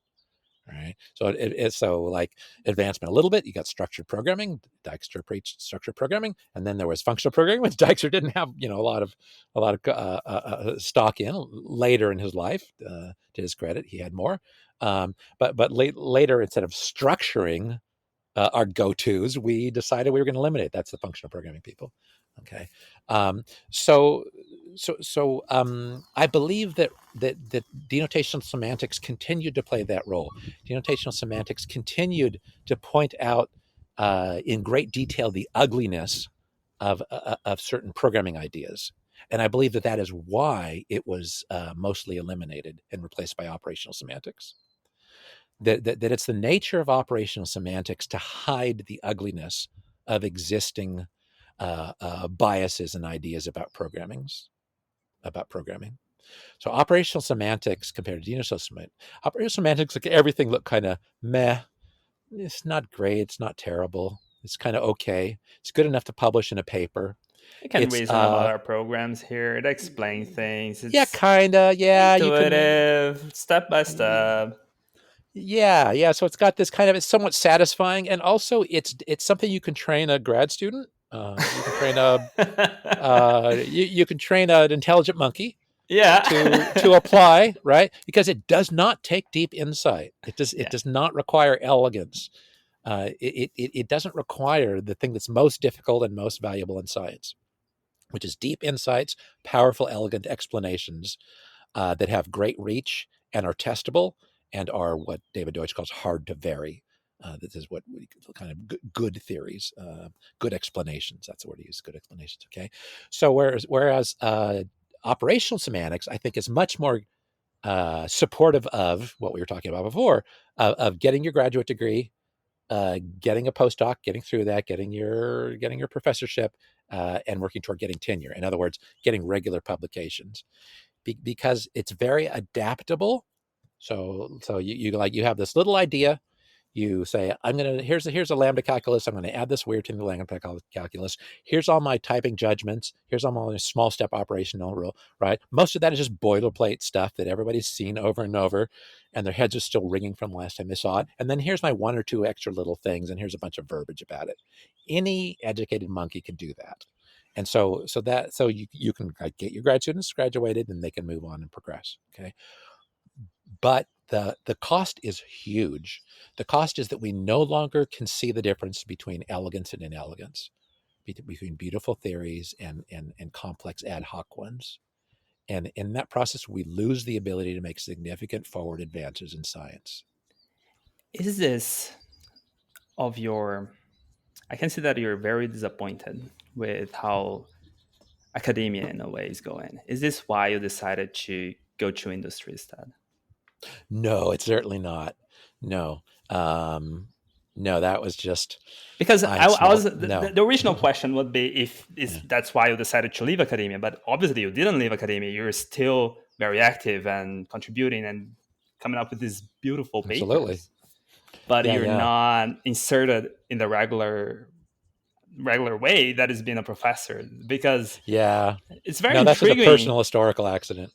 It's intriguing to me that someone in the industry is still publishing such insightful work. There's something going on here. That's what I was so Mm-hmm. intrigued, right? Ah, thank you. Yeah, yeah. It's because and I would say I've always been dedicated to beauty. Number one. Well, two things: truth and beauty. That sounds so cliche, but I really mean it. I really mean it. I mean, these are my values: truth and beauty. So honesty, and so to me, denotational semantics is the what it's the most powerful tool I know to make the distinction, okay, between beautiful and not beautiful, okay, and it tells the truth about that difference, okay. Operational semantics makes everything look kind of, well, some are a little uglier than others, some are a little prettier than others, but it kind of evens out everything, right? So the beautiful stuff becomes uglier, the uglier stuff becomes less ugly, okay, but it's not the truth. The truth is the ideas are beautiful or they're ugly. In other words, like Gell-Mann said, they can either be expressed succinctly in terms of mathematics we've already learned for some other reason, or they cannot. Okay, that we should, right, that give us deep insight across fields into the nature of the universe. So to me, this is why denotational is so important, because it is our reliable guide to what's beautiful and elegant. And beauty and elegance are, as the theoretical physicists have discovered, are tremendously valuable guides to what is a powerful way to understand the universe, and for computation, that's not only the physical universe but the universe of ideas. Is this why you decided to not go into being a professor, tenure track, and all of that? Is that No, no, no, not at all. No, I didn't really decide not to. No, it was a personal thing. By the time I finished my PhD, I had 4 children. ah I have wow 4 kids. By the time I finished my PhD, I had 4 children. I went to Carnegie Mellon University. I'm from California. My wife and I were both from California, and we wanted to be near their grandparents. I felt bad ah about having my kids away from their grandparents, during the tiny young years, which are such a special time in that's a person's life. beautiful. And I made a few applications, and didn't get accepted, and I went into industry. That's a Huh. really kind of a historical accident. Yeah. Very interesting. So Mm. because as I mentioned, it's very intriguing to me that someone in the industry is so actively being part of the academic community, because it doesn't seem to me that in the industry you have the, what's the right word, you're not rewarded for doing it in a Right. way, are you? Yes. Yeah. No. No. No. Occasionally, in some contexts, I was lucky enough to be at Microsoft Research when it was in its heyday. I'd say it's kind of the best years. That's just good luck, and they really did value good publications. On the other hand, I was I was a real oddball there. I mean, there was nobody else who was interested in functional programming. This was well before Simon Peyton Jones joined, and a few other people. And I was in Redmond, and the kind of programming language theory people, they started mainly in Cambridge, and then later showed up in Redmond. And I was actually in the computer graphics group, um, and so I was way out of touch. Computer graphics people have this bizarre. They have this bizarre condition of writing papers that are full of beautiful math, and then translating those math into terrible, ugly imperative programs, essentially torturing code, and not and like somehow it's not part of their development to realize that math is programming. Programming is math. Programming is just a subset of math that is executable by physics. And so it never occurred to them that their beautiful equations could be their programs. They were instead two entirely different sorts of things. So I was very much an oddball, doing my own thing, and I appreciate the support that I got while I was there. But I think it was never really while I was there the value of the kinds of questions I was asking. It wasn't in sync, I think, with the So values. no way of you almost ended up working with sorry, I know this is not the truth, but it sounds like you ended up doing graphics programming out of spite of the horrible programming they've been doing, right? Well, not really. But yeah. So when I went to grad school, so I was a math undergrad at the College of Creative Studies at UC Santa Barbara, which is a lovely, nurturing, inspiring, wonderful environment. There were like 10 math students out of a college of 100 students in a university of 14,000. It was a perfect environment for me. So I'm very grateful for that experience. And then I went to grad school at Carnegie Mellon in computer science. And I liked computer graphics because I always liked geometry. I liked beautiful math. I always liked math. I always liked geometry. I used to hand build polyhedra. This is like gorgeous, complex polyhedra I learned about from a priest. I think he was Order of St. Benedict, Father Magnus Winninger, a wonderful human being who published these books on polyhedra. It inspired me when I was in high school. And then some of my first programs were programs on a plotter, an XY plotter that actually moved a physical pen around, would draw outlines of polygons in meshes in what they call nets that then I could score with a straight edge and a fine point something or other, pen or something, and fold up into beautiful polyhedra. So that was just like something that inspired me. And then computer graphics was a way of visualizing it. Yeah, so again, this theme, right? I used computers the way that Galileo used a telescope, right? The way that Crick and Watson used a microscope, for instance, to be able to see something I couldn't see, right? That I cared about, that touched my sense of beauty. Yeah. So that I was really interested in computer graphics, and there was some good work going on at Carnegie Mellon. I went to the library at UC Santa Barbara and found some papers. Like, oh, there's some good work going on in Carnegie Mellon, so sign me up. And I got accepted. That's not what your thesis is about, is it? No, not at all, not remotely.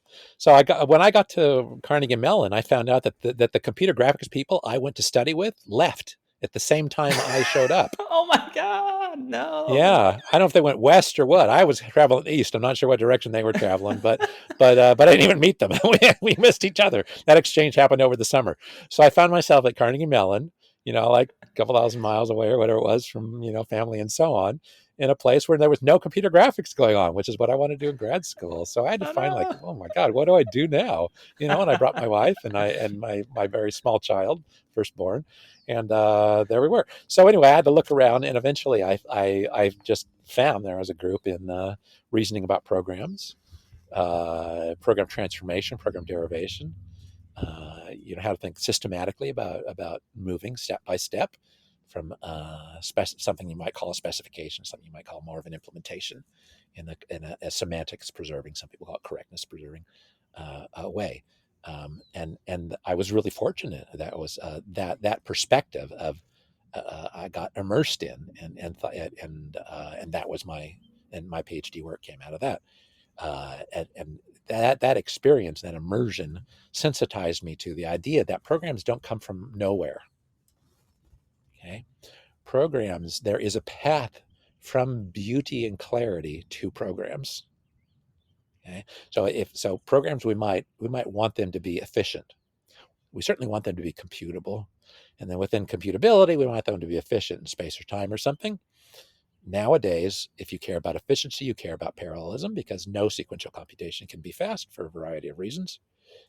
In the 21st century, not everybody knows that, but the speed of sequential computation is unimportant in the 21st century. So anyway, I learned that this kind of sensitivity to if I've got an idea about how I want to implement something, there is something more beautiful than that, more simple, more insightful than that. and I want to back up and find it. And that sensitivity has, lasted me throughout my career, and I'm deeply grateful for it. But after I finished grad school, I still wanted to do computer graphics. Okay, so I did move back into it. It seems to me that researchers in CMU somehow, by what I can see with Bob Harper, Benjamin Pierce, Frank Pfenning, your advisor, right? They're Yes, in Frank. some sort of still in some sort of touch with this beauty and with the philosophy behind what we're trying to accomplish. Would you agree with that assessment? That what gave you this sensibility in a way? Yeah, sure. Yeah, yeah, absolutely. Yeah, that computation is tied to something that's way more profound than making a computer do stuff, and that by really digging in, and don't stop until you find the beauty, right? And then polish it, and simplify it. And when we simplify, we generalize. Yeah, yeah. So I was Frank's first PhD student. Oh, wow.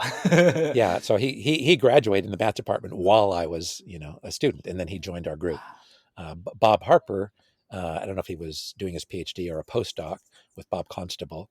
Yeah. Um, Were you a student of at Bob Constable? Did you take that class on no, with Burl? ah, no. But what I was going to say is that Bob, when he finished, doing New Pearl, working with, he joined our group at CMU. So that's how I met Bob. Was he joined our group? Yeah. Uh, Dana Scott was my co-advisor for a while. John Reynolds was just tremendously wonderful, brilliant man and a wonderful human being. Was a co-advisor, and Frank was a wonderful advisor to me. I've always been deeply grateful. Yeah, to Frank. So yeah, I think they were really in touch with something, and rubbed off on me, and I'm deeply grateful. And then I still wanted to be computer graphics, for goodness sakes. Yes, But by yeah, that time, I had been sensitized, right? Plus, I had been a math undergrad, and math really is, comes out of this aesthetic of beauty. Pure math does, yeah. So then I had an opportunity to do computer graphics at Sun Microsystems, and our group was kind of chartered with, what's the next thing, the next programming interface after some horrible thing called FIGS, PHIGS, which was some kind of hierarchical graphical something or other programming. And it was this imperative thing that was about building this something called, what do they call it these days, scene graphs or display lists. Those are slightly different but related notions. It's basically a data structure that you kind of traverse and side effect and then gets rendered from. Uh, and People, it's still quite an active paradigm. And so we were sort of tasked of, what comes next, but in a very open-ended way. We weren't told what the answer was, just the question. And so I got to do computer graphics, which I had wanted to, and I had a fairly, wide open a field. And when I started looking at it, I also had learned functional programming, and by that time typed functional programming.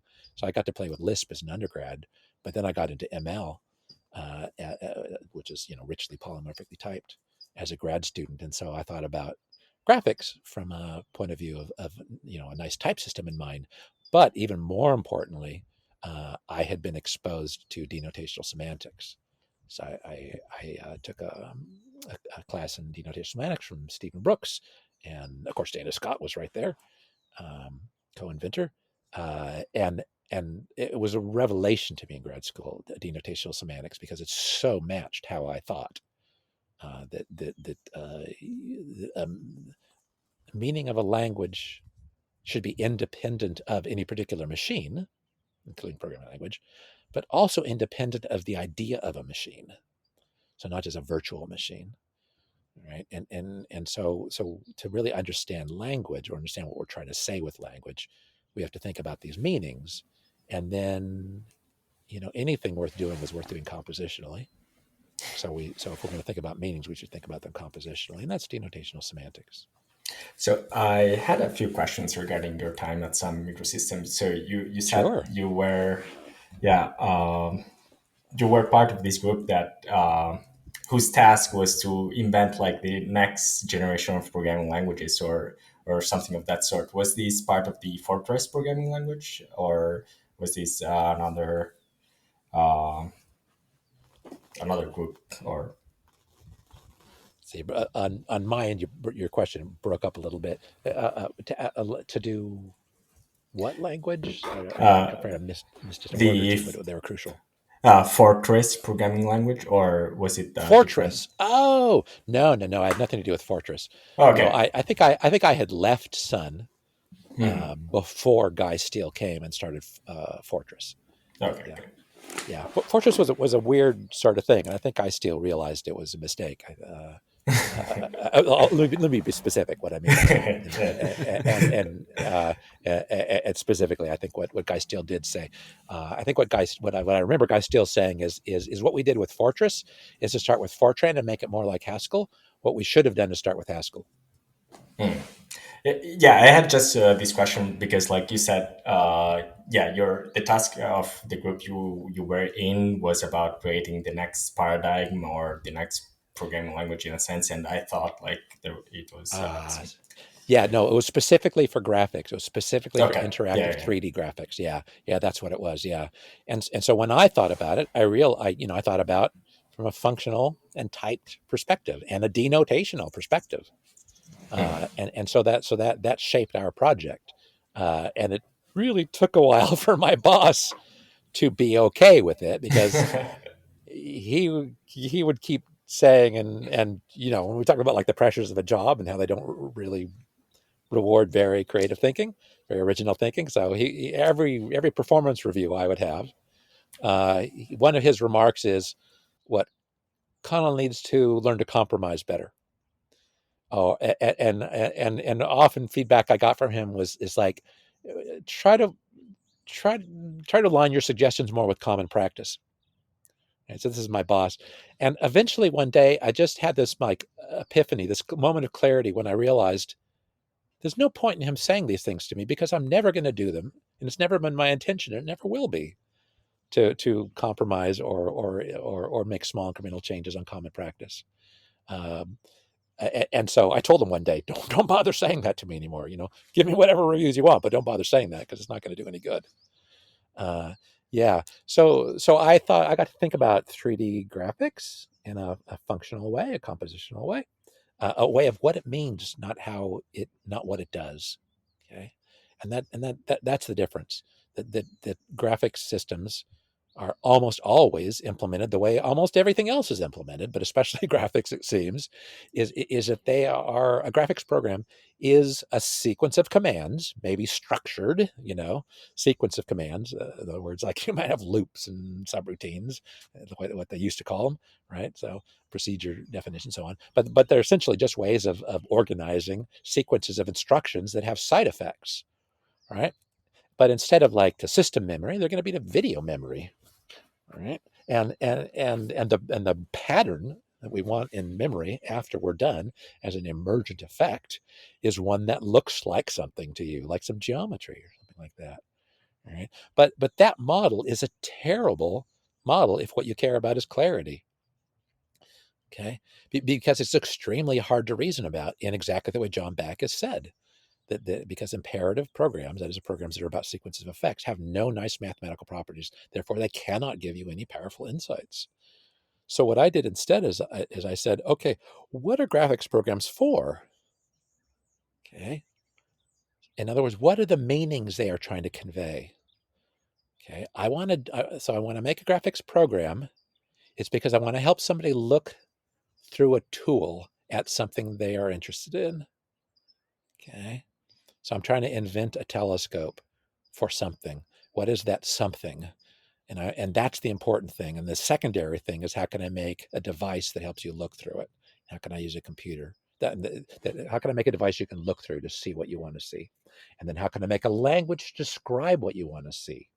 Okay, that's very different from the dominant design paradigm, which is how can I make a language or a library so that you can describe a sequence of effects, right, that emerge, that have this, eventually, cause a billion effects, whose overall aggregate result is to draw a picture, right?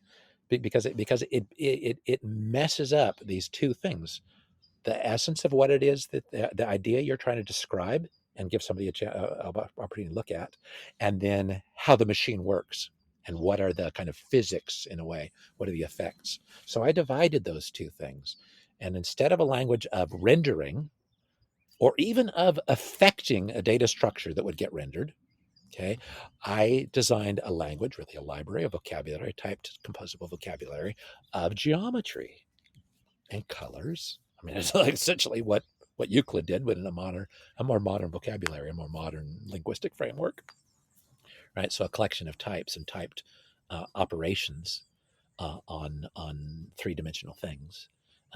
And the type system was very important because I knew, like, even if all I wanted was 3D geometry, 3D geometry is made out of other things besides 3D geometry. Right? It's got these colors and points and planes and all these kind of things, right? So there's going to be a rich system of types.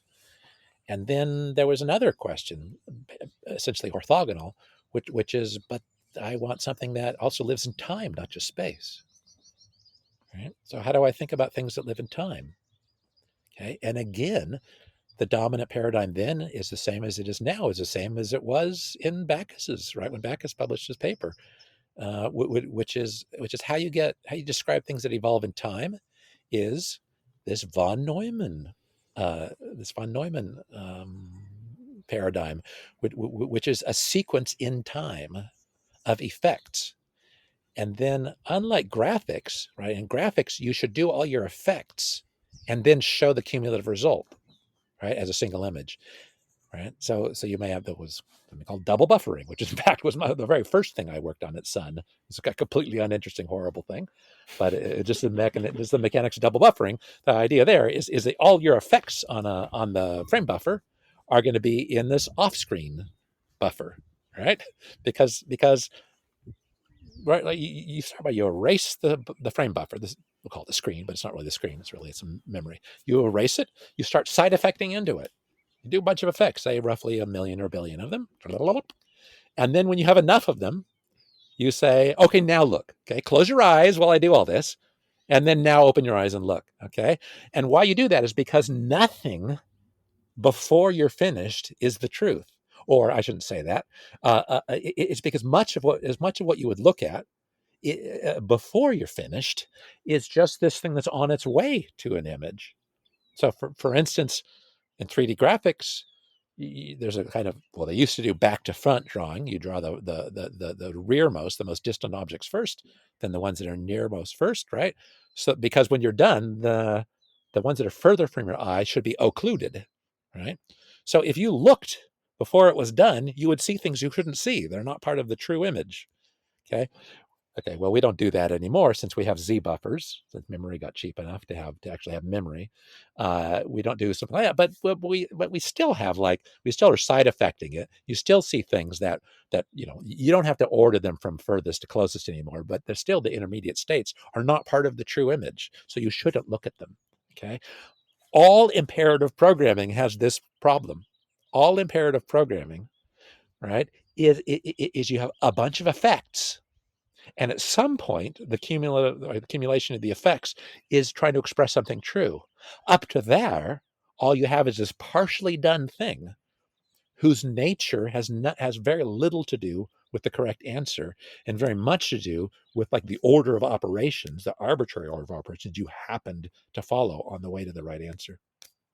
Okay, so that's why when you do graphics, you should do your rendering off screen, so that you can show the previous true thing. You build up the next thing incrementally until it gets to the truth, and then you replace the previous one with it. Okay, all right.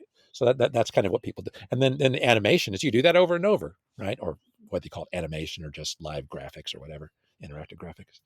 All right. But there's still a fundamental bug in this whole paradigm, and this fundamental bug is in most things people do with computers. Okay, which is temporal discreteness. Okay, so if you use the von Neumann notion of effects, and that effects are ordered in time, if you use that in order to portray time, then you cannot help to impose discreteness on time. Okay, and time is not discrete. Okay, so imperative programming builds in a fundamental bug when you apply it to time, which is discreteness, where time is continuous. Now, a lot of people don't understand that, and they say, in the end, it's going to be displayed by a computer anyway, whatever. but they don't realize that bug breaks compositionality, and compositionality is our superpower for solving problems. Compositionality is one of the worst possible things to break, and whenever you introduce approximation and discreteness, discrete is an approximation of continuous. Okay, finite resolution is an approximation of infinite resolution. It's the same thing, but in space instead of time. Okay, so whenever you have a programming model that has approximations built in, then, and your model is compositional. If it's not compositional, you can't do anything of interest with it. If it is compositional and it builds approximation in, guess what? When you compose approximations, you lose the property that what you get is roughly correct. So an approximation is roughly correct. When you oppose approximations, you get something that is no longer approximately correct. You get something that is grossly incorrect. Okay. So every programming notion that includes approximation, which includes discreteness in time and space, okay, every vocabulary, right, that you would use to describe things that has that kind of error built into it is going to be what? It is not going to have nice compositional properties. It won't compose, and composition is our problem-solving superpower. And how do you solve that? Yeah, how do you solve it? It's very simple, which is you don't approximate. Can you without? Yeah, yes. Okay. So when I say you don't approximate, it's a little tongue-in-cheek. You do approximate. However, the problem isn't approximating. The problem is approximating before composing. Okay. So the solution is you compose before approximating. You don't approximate and then compose. You compose and then approximate. Okay.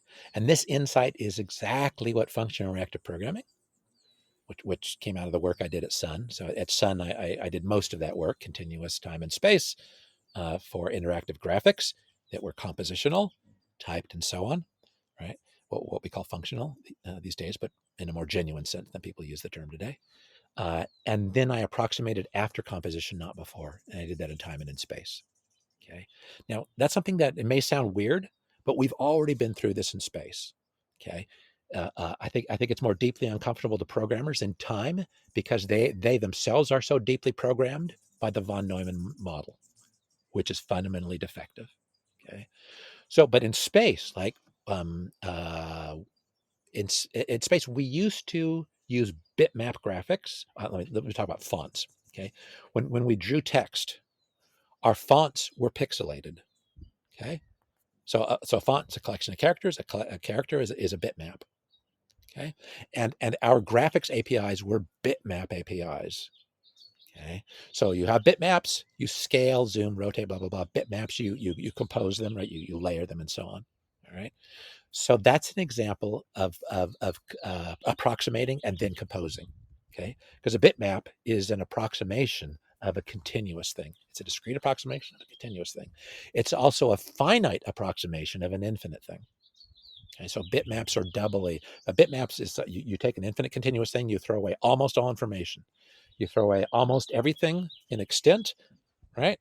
And then you take this tiny little thing, and then you sample it almost nowhere. In other words, infinitely many places, whereas the actual image is uncountably infinite, right? Because it's continuous. Okay, so it used to be with graphics APIs, they were discrete, and in particular, like fonts, typesetting, what people used to call desktop publishing was discrete. Right? So you would have these bitmaps, and then you would apply, you'd move them around and so on, but you'd also scale them. And when you zoom in on a bitmap, you magnify its errors. Okay. When you zoom in on a continuous image, there is no error. It's perfect to begin with, and it's perfect when you're done zooming. Okay. And we made that paradigm shift. Okay. We stopped using bitmap fonts and we switched to outline fonts. Outline fonts are continuous and perfect. Okay. And another way to say is they're resolution independent. One way to say is they're continuous. Another way to say it is they're resolution independent. So you can zoom in on them forever. They have no pixels. Okay. Now you do that in time. Okay. So, but before you get to time, not only do bitmap graphics are ugly, right? Well, they're ugly when you zoom in because you magnify the error. They're inefficient when you zoom out because you're working on every single pixel, even though you zoomed out so far, you can't see any of them or hardly any of them or something like that. So every discrete system, including almost 100% of what people call functional reactive programming, because they fundamentally missed the idea and they reinvented the bugs that I invented functional reactive programming to solve. They reinvented the bugs and don't understand. Every discrete system is both unnecessarily imprecise and unnecessarily inefficient. And to fix that, you have to go continuous. Now, it's not just a pragmatic win, but it's also a theoretical win, because approximations have no nice mathematical properties. They have no nice mathematical theory, but continuous perfect things do. It's like, it reminds me of your initial example of the fractal, right? Like when you program the fractal, you can zoom in forever. But in this case, taking the discrete things, as if you took a screenshot of the fractal and you're trying to zoom in, you're not going to be able to see the whole fractal because it's not there. Exactly. It's not exactly. But it's still not clear. It's still not very clear to me how this maps back, this continuity and discrete problem maps back to the von Neumann machine issue. So I'll go back to that. So it had to do with time. Okay. So in space, we used to program discretely, and then we figured out for a variety of pragmatic reasons that we should program continuously instead. So fonts are one example. What you call geometry, 2D and 3D geometry, is another example. What you might call vector graphics, that's another example. Okay, so we learned that in space. And programmers, I think, they didn't seem to have a lot of difficulty. Probably, a few of them did at the time. But that transition is not fundamentally threatening to the von Neumann model. But if you take that same insight and apply it consistently, it is extremely threatening to the von Neumann paradigm. And what I mean by consistently is you apply it to time as well as space. Okay. So if you apply this understanding, which is continuous, it has better compositional properties and better semantics, better mathematical models than discrete, for a fundamental reason, which is that approximations don't compose well, and perfection does. Okay, you apply that to time. What you find out is that you have to completely change your idea about how you implement things that vary with time, and how you within the von Neumann model, how you describe them within the von Neumann model, right? Because time has a relationship to the von Neumann model that space does not. Okay, in physics, we know that time and space are intricately related. Right, they're interconnected. They're part of a single fabric. Right, we've known that now for more than 100 years. Okay, Newton didn't know that, but thanks to Einstein, we know that, and Minkowski, we know that. Okay, so it's to be very suspicious that in programming, when you see time and space treated so differently. So in this period of history, right, we have graduated from treating space discretely, most of us, to treating continuously. We have not graduated, most of us, from treating time discretely to continuously. Okay. Now, if you try to make that transition, I think you'll run into a deep cognitive dissonance if you have been conditioned by the von Neumann model of computation, right? If you've been programmed by that model, because the way that people would describe things that vary with time is in a loop. Right? They have a step. Right, exactly. Exactly, yeah. Now, how often can you run a loop? Right? You can run it, well, the faster your computer is, the more often you can run it. Or the less work it's doing, the more often you can run it, a combination. But can you run it infinitely often? No, you cannot. Running a loop infinitely often is inconsistent with the very fundamental idea of von Neumann computation. And that's what loops are for. Loops are tied to the von Neumann model of computation. So the loops in which you have state and you update. And like before functional programming, as far as I know, that's what animation programs were. There's probably somebody did some work. Actually, Alvi Karia did work that was very inspiring to me. But even that work was fundamentally discrete in time. So it was, and in fact, it was really John Reynolds, I mentioned before, John Reynolds, who noticed this, that if you take animation, you make it functional, and you put it, you make it functional, but you keep it discrete animation. So when you think at various times, if you keep it discrete, you get a relatively clumsy result. Okay, he noticed that. I happened to be in the room when he made this observation, and it changed my world. It lit me up. I went back to my office, wrote down this idea, and what he said was, "Have you considered?" He said, "You can think of a lazy list." So this Kavi Arya's model was animation is a lazy list of images, of pictures. His were stick figures, doesn't matter. It's a lazy list. And a lot of what Kavi did was very elegant. But then Kavi wanted to do some interpolation and stuff, which involved dealing with time in a way that wasn't just sequences, and it was clumsy. And John Reynolds noticed it. John Reynolds, that was one of his superpowers. Like, he noticed, this is fishy. And he said to Kavi, he said, your model is based on lazy lists, let's say infinite sequences, which you can think of as being a function of the natural numbers. Okay? This is a deep insight. Not everybody knows this. A lazy list is isomorphic. An infinite sequence is isomorphic to a function from the naturals. Okay. Now, why on earth is that worth pointing out? Because of what John Reynolds said next. He said, have you thought about function from the reals instead? If you do, you might find that these problems you're having with interpolations, that monkeying with time, go away. And I knew John was right, and this was an incredibly valuable, profound idea. I went back to my office and I wrote it down, and I promised myself I would not think about it again until I finished my dissertation, or I never would finish my dissertation. So then when I was at Sun Microsystems, right, now it was finally time I got to do computer graphics, and I pulled out this idea of continuous time. And I explored it and found that indeed he was completely right. This is how we make things that vary with time, have lovely mathematical properties, be nicely compositional, but it has to be continuous and not discrete. And that's really what does it. And that means that you have to think about things that vary with time in a completely different model from the von Neumann model of a loop. Okay. Because a loop, you can only step through it finitely often. Maybe it's fast, but it's still finite. If you translate to functional programming and you replace your loops by, say, lazy lists, doesn't address the problem at all. You're done. It's just a more elegant way to do discrete time. Yeah. You have to get out of discrete time. So it seems to me that is what does that. It's all about actually describing the mathematical model behind this bending of your image. What is actually happening as a function of time, and you cannot do that with a loop. It's one step after the other in a loop, but that's not exactly what this bending is doing. Wow. And it's such an important insight, because there's something that's obvious to many people and that's dead wrong. Okay. And it happens in, like, for instance, space and time, but it happens everywhere. And they'll reason like this. Suppose you want to make a graphics library, something that manipulates images. Okay. What am I gonna feed into that library? I'm gonna pull some JPEGs off a disk. Okay. JPEGs are bitmaps, finite, discrete, rectangular. Okay. That's what I'm going to stick into the system. What am I going to get out of the system? Same thing.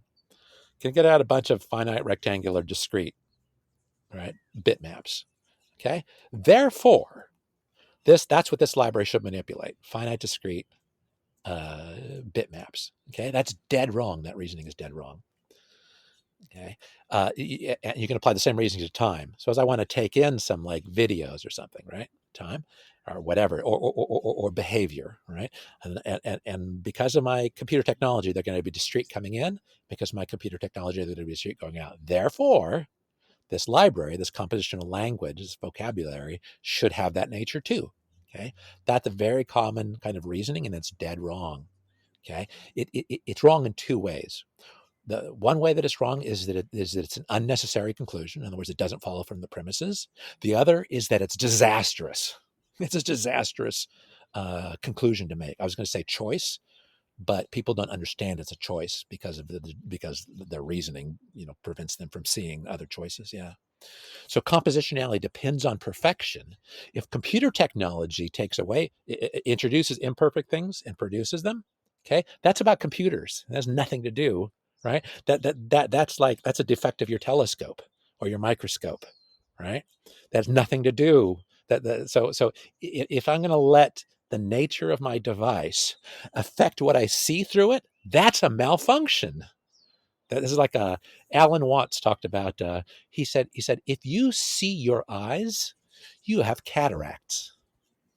If you hear your ears, you have tinnitus. It is. Yeah. All right? Yeah. Okay. It's a malfunction of the organism. Okay. He went on to say, if you experience an I, a self, it's the same malfunction of the organism.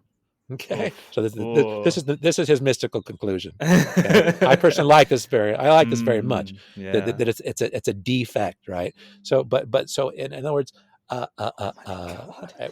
it just shattered my ego right now. Yeah, you're giving me so much to think about. Oh my god, sorry, keep going. Yeah. So when we as API designers, right, programmers, API designers, when we take the limitations of our tool and we use them to shape the language, right, that people, the language we offer people in which to express their ideas, in which, right, to map from information space into physics, into computation, right? We're giving them a broken tool. It's like saying, here, have some cataracts, enjoy that, right? Here, make your ears ring, right? Or have an ego, right? It breaks the tool. Yeah. So that's why that's what it's disastrous to come to that conclusion, to believe that conclusion. Yeah. Is that what functional reactive programming is? Is this idea of that's it? Yeah, functional reactive programming is. There's one simple idea. There's one meta idea. Okay, so functional reactive programming is there's one meta idea that applies, I think, to everything everybody should ever do. Certainly applies to everything I do, which is you should understand what you're talking about in the simplest, most elegant compositional terms. That is denotational semantics. That's what I call having a denotation. Okay, everything. So all your types have a mathematical model. It's as simple, and of course it has to be precise. Otherwise, simplicity is an illusion. Okay, so it's as simple as it can possibly be. And then every operation that you provide can be fully explained in terms of that model. Fully in terms of that model. And that model has nothing to do with the implementation at all. Okay. So it's a very severe discipline that forces you to think in the clearest, well, it encourages you to think in the clearest possible way about what you're trying to say, independent of any bias about implementation. Okay? That's very hard for people who have been conditioned to think that programming is about making machines do stuff. Full circle. Because anything, if you think computation, and if you've been taught operational semantics and operational thinking, and like linear algebra is about arrays, and machine learning is about neural nets, all these like arbitrary bad choices about particular representation, or programming is about sequences of effects, all these harmful ways to look at things, all right, then you will not be able to give a clear way to express ideas and to be able to to look at them and to sharpen your ideas, improve your ideas in the process. Yeah. And so functional reactive programming is exactly an expression of a meta idea and an idea. The meta idea is understand everything you want to understand, what you want to say before you decide how you want to try and say it. Okay. And understand it clearly and precisely using elegant tools from mathematics. That's why denotational. Why you love category theory so much? Do you think that's the right tool to express this beauty precisely, or? It is not why, but it is related. Okay. So let me just kind of finish that. So what the meta principle is, the denotation is compositional. The principle is continuous time. That's it. Those are the 1.5, or the 1 or 2 important things about functional reactive programming. Okay. Now, almost everything, I would say roughly everything you have ever seen and heard and haven't yet that people are calling FRP has neither of those properties. Fundamentally misses the point. It is discrete. It is non-denotational. It is based on some weird operational idea like graphs of things and propagation and updates that, of course, are discrete. And effects, right? It's like completely wrong. It's not just wrong; it's the opposite of right. It's pointing, in the very opposite direction, and it recreates exactly the problem that John Reynolds pointed out, with discreteness. And of course, it recreates the problem that denotational semantics was invented to solve, which is we don't understand what programming languages are, and therefore we cannot use them to express ideas clearly. So the question was if that's why you use category theory so much. Do you think that's yeah. So category theory, no, no, but so remember we said I mentioned there are kind of three popular models of semantics. Okay, there's operational, which is nowadays by far the most popular, and I think by far the most damaging, and it's set science back, and hopefully computer science will become a science in spite of it. And then there's denotational semantics. So I think that was the gem that got lost, and I've said how I think that got lost because it told the truth in an unflattering and inconvenient way. And then there's axiomatic. Okay, axiomatic is sort of this idea of we're going to have some properties. Okay, we're just going to have mathematical properties. It's kind of sort of a bit Euclidean. It's like we're going to define these things and have properties. No, we're not going to define these things. We're going to introduce names and then talk about properties of them. Okay. Long, in the millennia since Euclid, we kind of organized our abilities, right, to like talk about these patterns of properties, and that became what we call algebra now. I mean, abstract algebra. So like groups, rings, monoids, fields, vector spaces, and categories. Okay, so category theory comes out of a tradition of algebra. Algebra is all about identifying patterns of operations and properties. It's basically taking what Euclid did and what we did since then, right? Of finding all these kind of interesting things and then noticing that they have kind of somewhat similar and related operations and properties. Okay. So there are things like different kinds of numbers. You got real numbers and you have integers, and they both have addition. And addition is associative and commutative, right? And it has an identity. You have lists of things and finite lists, and they have they form a monoid. It was one of these algebraic patterns. You have an associative operation append, and you have an identity for it. It's a left and right identity, the empty list. Right. And so together that forms a pattern. And because we've seen that pattern over and over, we give it a name, monoid. There are other things you might try to add, like commutativity. Turns out, nope, with append is not commutative. But there are other things that do. So addition, that's also a monoid, and it's a commutative. Also, it does something else that lists don't do, which is you have additive inverses. For numbers, and you don't have that for lists. So there are these patterns, and then you have patterns like, what about multiplication and addition? Okay, well, they're just a couple of monoids, right? Multiplication and addition is they're both monoids, so they both have associative operation identity, and sometimes maybe depending on what you're talking about, maybe addition is commutative and multiplication isn't. So for instance, for square matrices.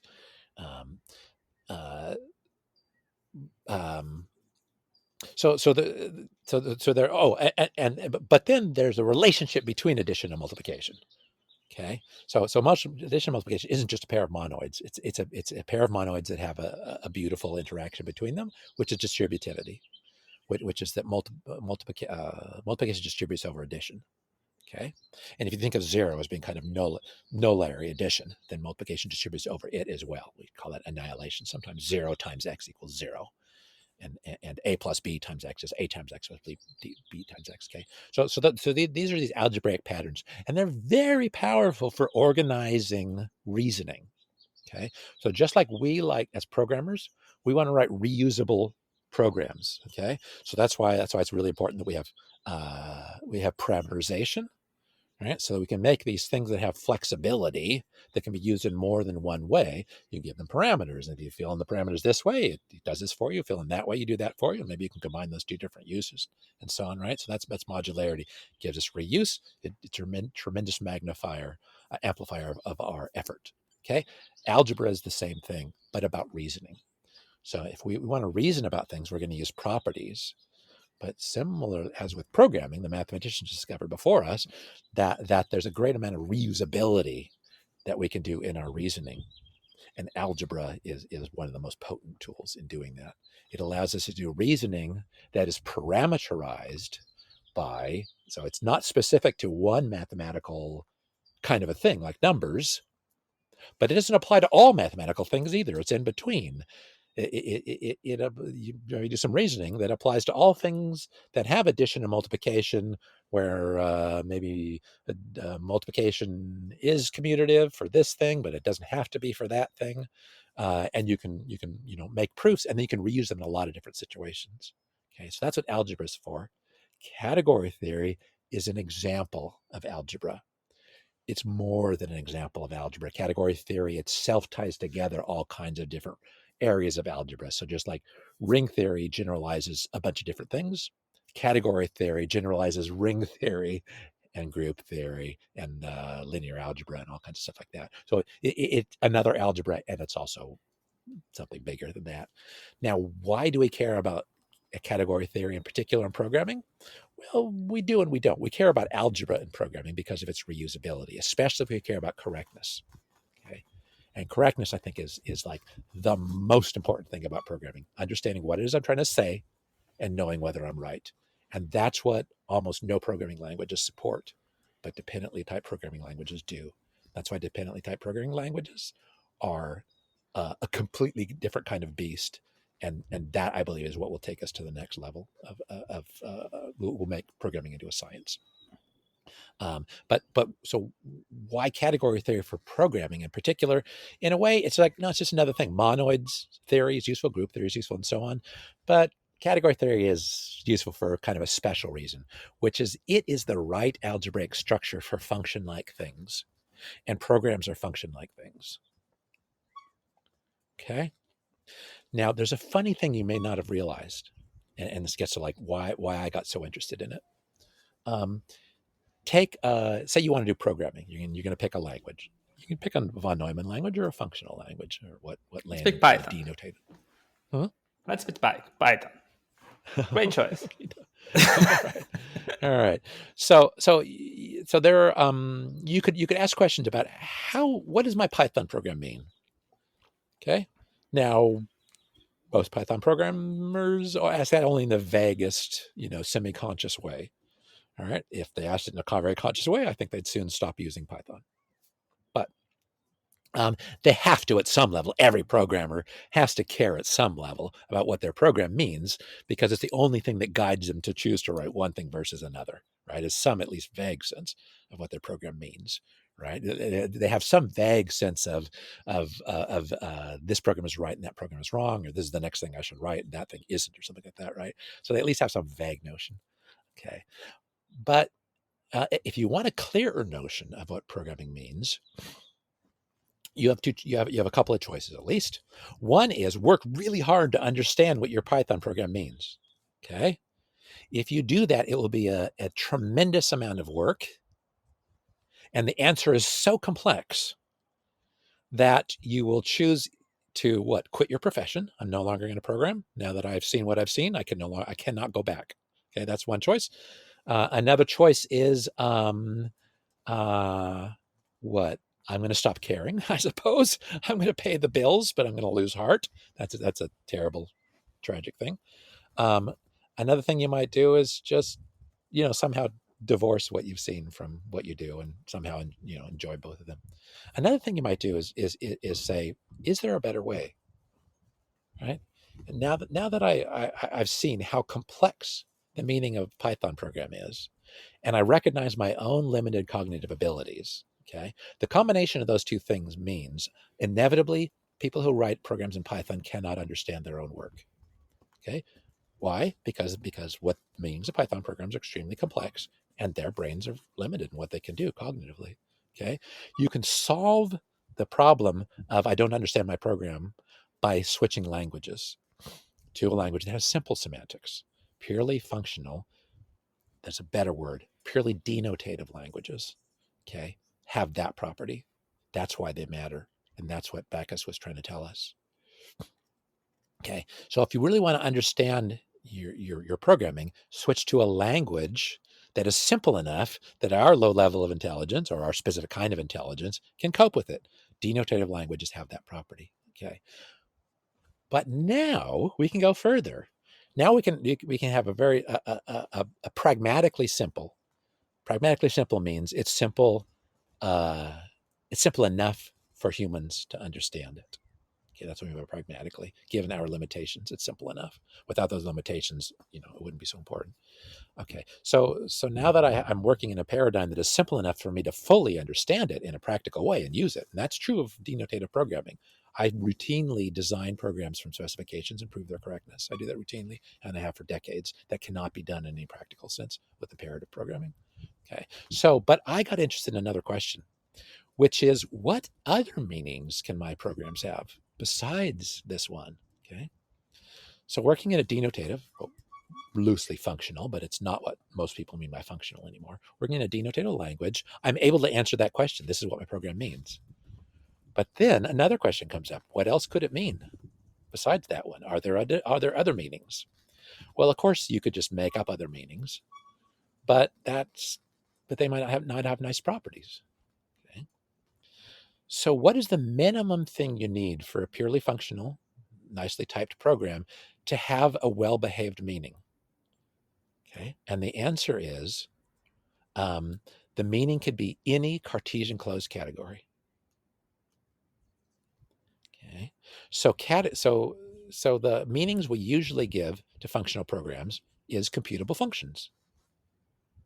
Okay, so a computable function is one of these Platonic things. It's a mathematical thing. It has the function. Computability has a certain technical thing. It has to do with what's called continuity in a certain information lattice. This is what Dana Scott invented. This was a brilliant, revolutionary insight.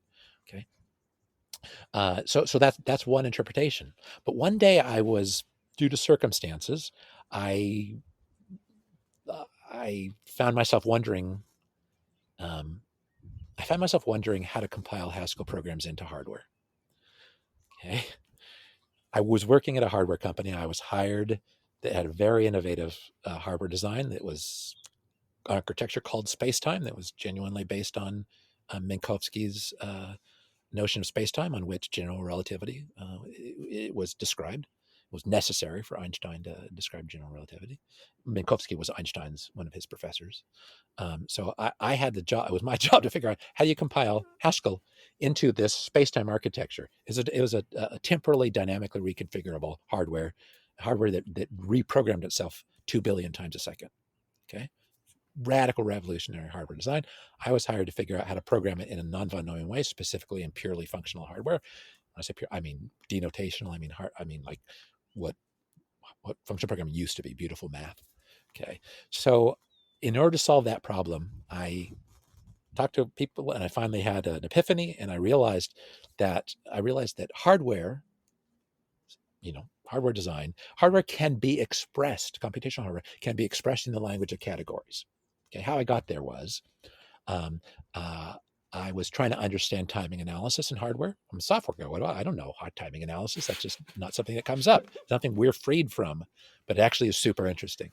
Okay, so I was trying to understand timing analysis to fill in some of my gap from my deficiency of not having a good hardware background. And I talked to many people, and I was unsatisfied. I mean, they were the hardware guys. I wasn't, but I knew that they were not telling me something essential. So I kept asking different people. Finally, I asked somebody who told me something in a way that kind of made some mathematical pattern light up in my head. And I realized that time analysis is a form of linear algebra in a funny, different sort of way, where instead of addition and multiplication, you have max and addition. So multiplication gets replaced by addition gets replaced by max. Okay, there's a dual analysis that they do in timing analysis, where you, instead of max, you do min. Turned out, and then I thought about that. That's awfully weird that this thing that seems to do timing analysis is just like linear algebra with this funny changing of what the operations meant. And then I wondered, what operations do plus and max have? What operations do times and plus have? And I realized they have the same essential properties. They both form a semi-ring. And part of that is that multiplication distributes over addition, and addition distributes over max. And I thought, that's really interesting. I never heard of anything like that before. It turned out there's a whole field called tropical semi-rings, which people know that. I didn't know it before. I stumbled into it on my own. Yeah. So just that process, and then timing analysis, I realized when you have parallel computations, all right, and you want to do like how long is it going to take for a signal to propagate through a computation? The answer is the max. If you're going to pass them through like parallel computations, signal through, you take some information, you duplicate it, pass it through two computations in parallel. How long do you have to wait till you get the right answer? And the answer is the maximum of how long you have to wait for each one, right? Because you got to wait for like the first one that gets done. Okay, you only have half the right answer. You got to wait till the next one gets done. Okay, and then what if you sequentially compose them? Well, that's a lot more complicated. But kind of thinking that through, because you got all these different pathways that information takes. And then you end up having like a bunch of maxes and a bunch of maxes and a bunch of additions. And it was exactly that pattern of maxes and additions that I recognized was dot products and matrix multiplication, except that where I would expect to see times, I saw plus, and where I expect to see plus, I saw max. That was the thing. And then I realized, oh, there's linear algebra in a weird sort of way going on here. But that process got me kind of thinking about timing analysis in a compositional way. And I realized, oh, parallel sequential composition, that's the language of categories. Parallel sequential composition. Those are the fundamental building blocks of functions, computation in particular. Okay, and so if timing analysis can be described compositionally in that way, it's true because hardware can be described compositionally in that way.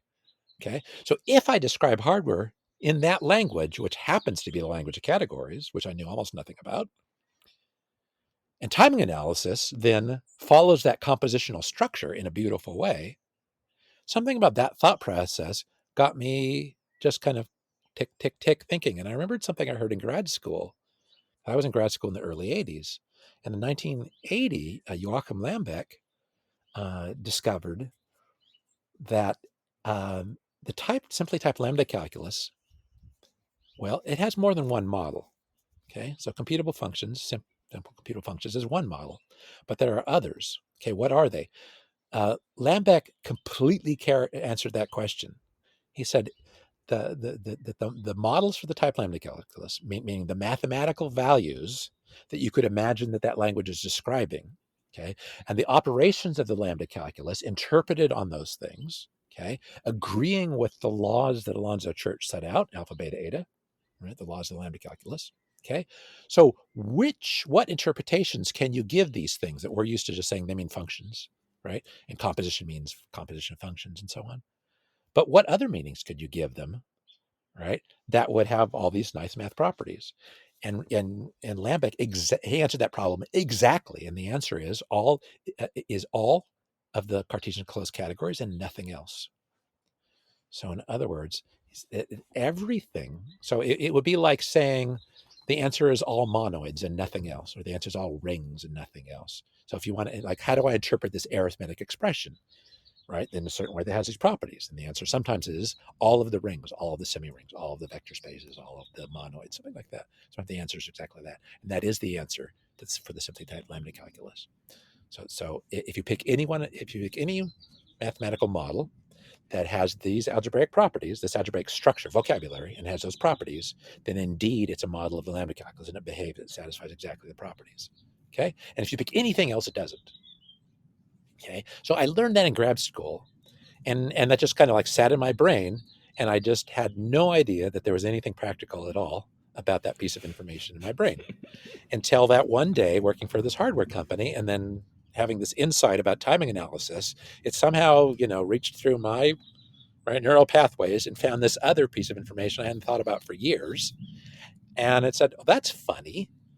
There's this other thing about categories that I learned. So I realized today that circuits can be described in terms of categories, in the language of categories. And if you do, then timing analysis has a very elegant definition, very elegant formulation, compositional.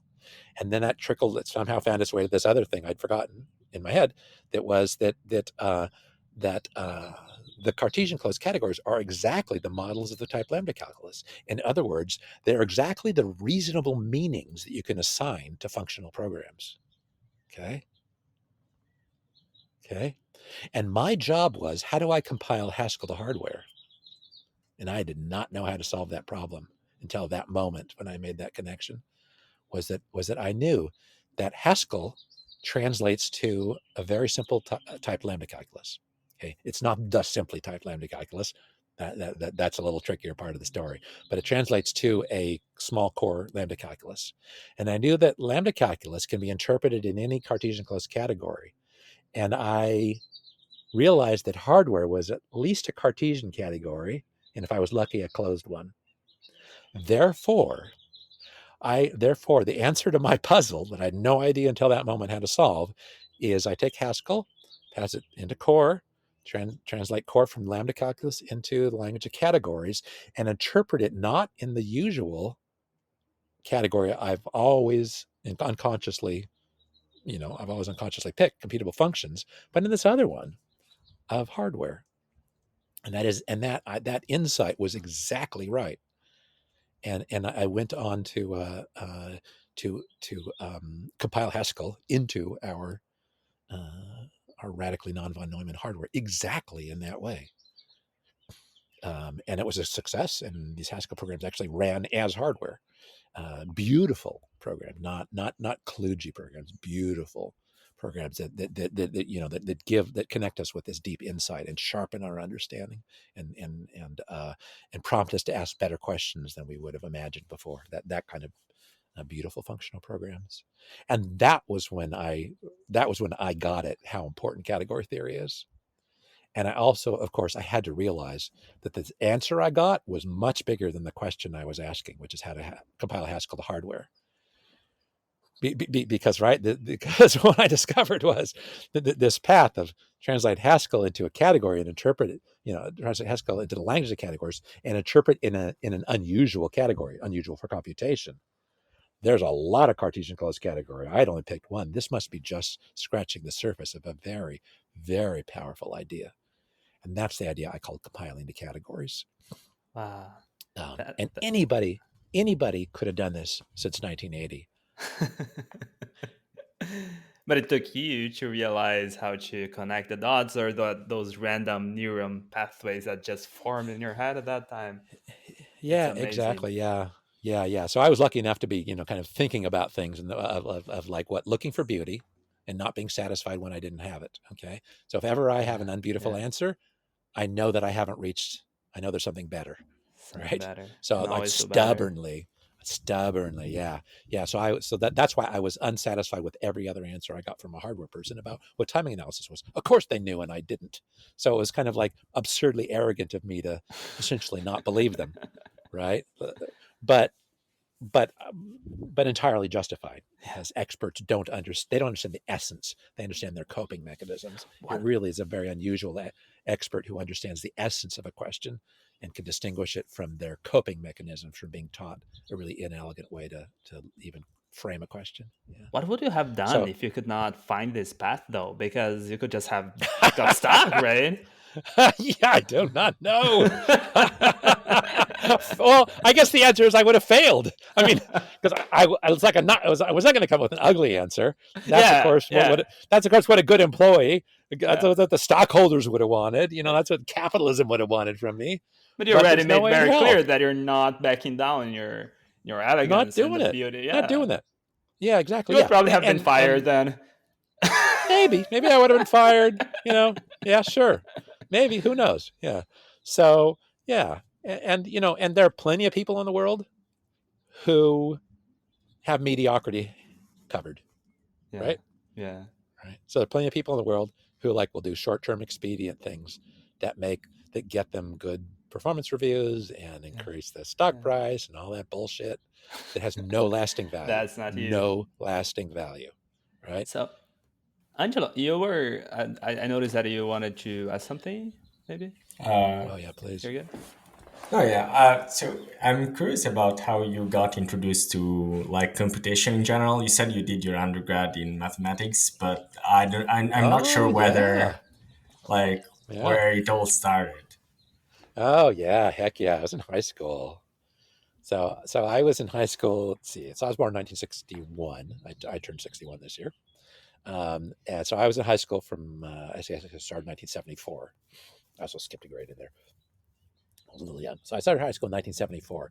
All right. There were not personal computers then. Maybe there was like the Altair, something or other with switches and lights. I forget exactly the timing of that. But and I discovered in high school, it really wasn't until high school I discovered like math. I think for the same reason as a lot of people, because they're taught something horrible and told that that's what math is. They're right. They're taught how to be a computing automaton. In a really uncreative way, and the label math is attached to it. Yep. And that's a tragedy, of course, right? Okay, you relate. Okay, yeah, exactly. So I had no idea that there was something else that was beautiful, that was math, and I discovered that in high school. Okay, and I suppose algebra was somewhat, and I guess that was 8th grade for me, and but then geometry in 9th grade, that turned my life around. Okay, geometry is where I was introduced to the idea of proof in any sort of conscious way. Right, that proofs are thing. There's a thing that is a proof, and that there are ways to make proof. There are rules of inference, and there are ways to chain things together, right? And you can prove that like turned my life around. That was just a really life-changing thing. And then I was really in love with math. Algebra, I was like, oh, this is really kind of fun and this kind of simple game. But geometry, the idea of proof, systematic way of exploring what is true, of growing knowledge. And that's what computer science has not grown into and can. There's no excuse not to. How did I get into computation? I was in the Star Trek club in high school, and a couple of the other kids in the had lived in Berkeley. And in Berkeley, there's a place called the Lawrence Hall of Science.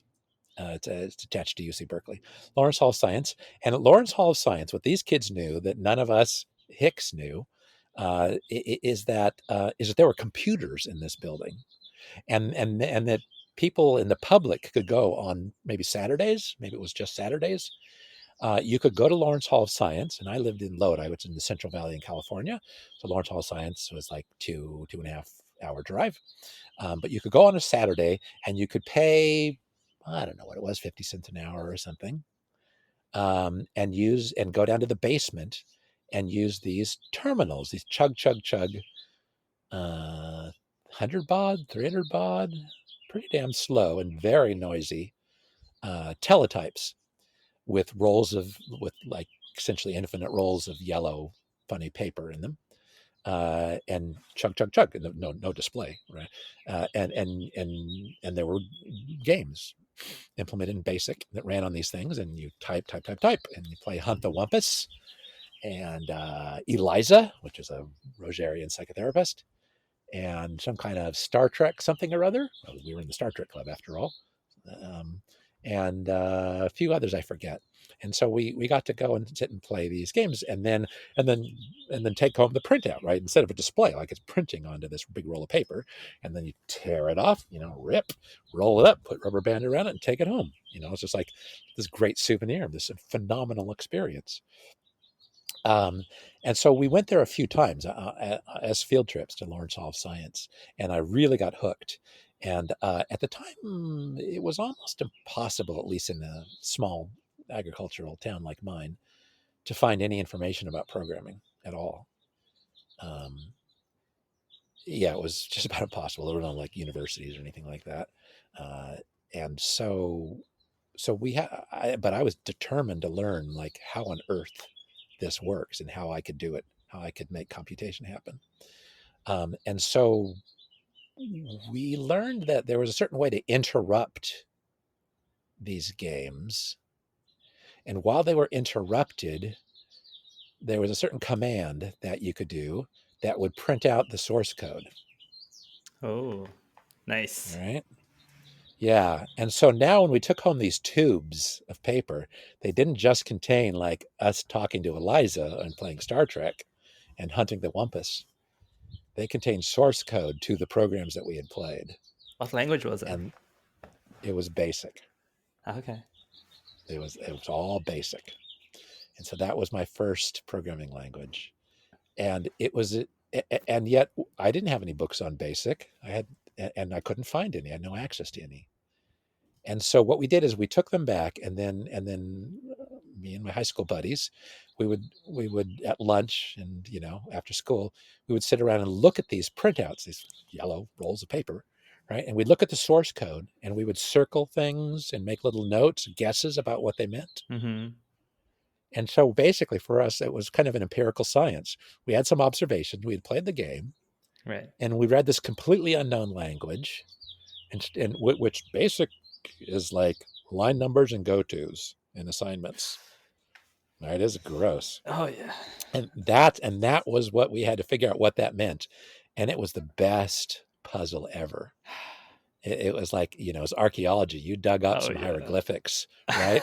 And before we had the Rosetta Stone, right, you got to figure out what this means and what clues do you have and cross clues. It was like code breaking. It was like archaeology. It was the best. It was a fantastic way to learn about programming. It was so much fun.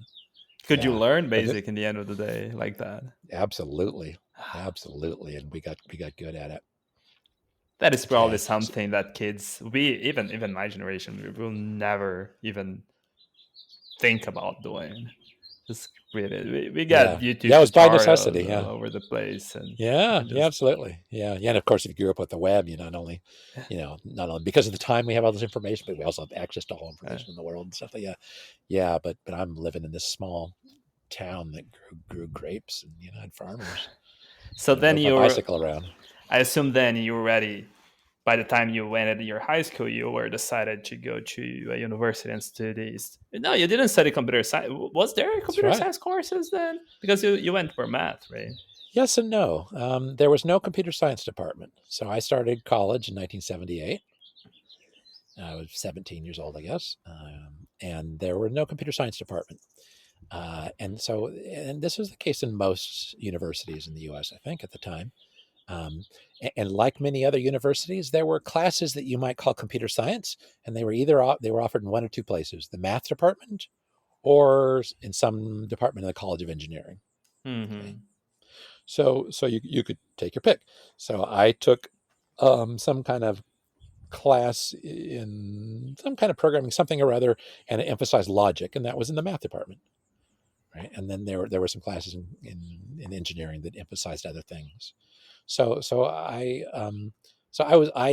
that time I had also found out that I was really good at math, and I really, really liked it a lot.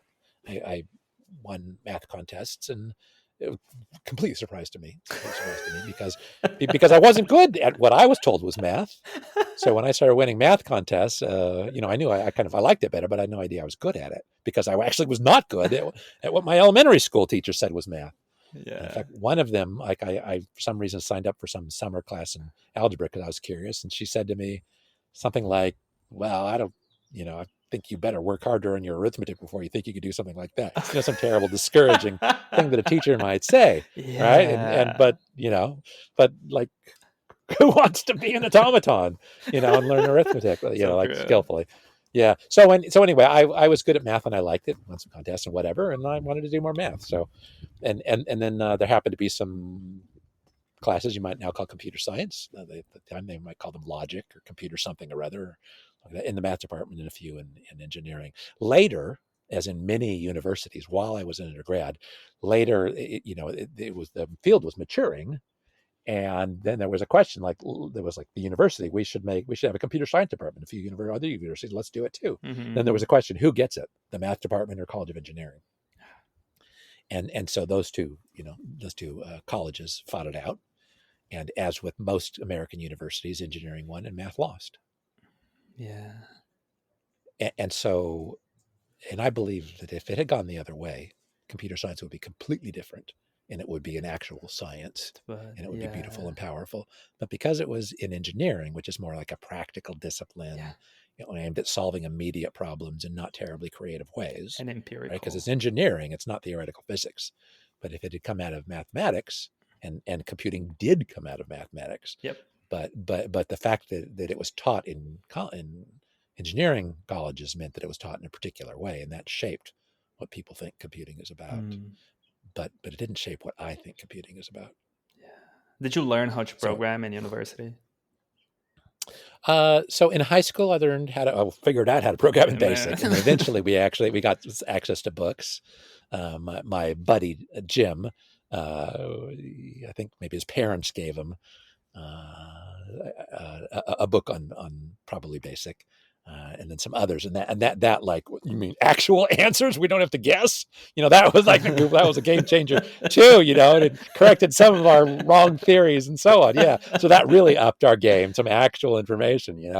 Instead of just guesswork. Yeah, and then we also learned how to program in assembly language, first machine language. Typing in hexadecimal, and then assembly language, and that was actually very fun in its own way. It ran way too fast, so you had to write all these loops, like, oh, for God's sake, slow down, and this is on an 8-bit 8080 computer. Now we would think it's absurdly slow. It ran, I don't know, half a megahertz or something. Yeah, but it ran way too fast for the things we wanted to do. Yeah. And then in college, I guess I took a Fortran course. Fortran. And and then I got a summer job at a nursery, my first programming job. And that was in a really weird language called RPG, program generator. It was a very weird business kind of language. And I had to find some machine that would run it so I could say I knew it, so I could get this job and earn some money for the summer and have a fun time, and not have to like dig ditches or something like that. So as I learned that language, but then my first really experience of a beautiful language was Lisp, and I found that in the library. I just looking through books, and I found one called The Little Lisper, and that was a revelation. It's a Socratic dialogue about Lisp programming, and that really turned me on. And that was my first indication that programming could be beautiful. And then I moved from Lisp to ML when ML came out, and I had already realized that I wanted types, and so I was trying to fake them in Lisp, and then I got ML.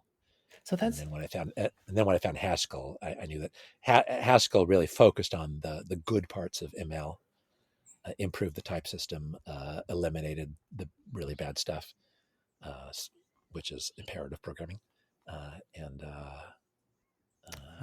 that then much more recently, I have found something better than Haskell. You want to talk about it? What you found? Do you want to hear about it? Of course. Okay. Yeah. So I programmed in Haskell as my main language from 1994 or 5, I forget which. So I did the first function-oriented programming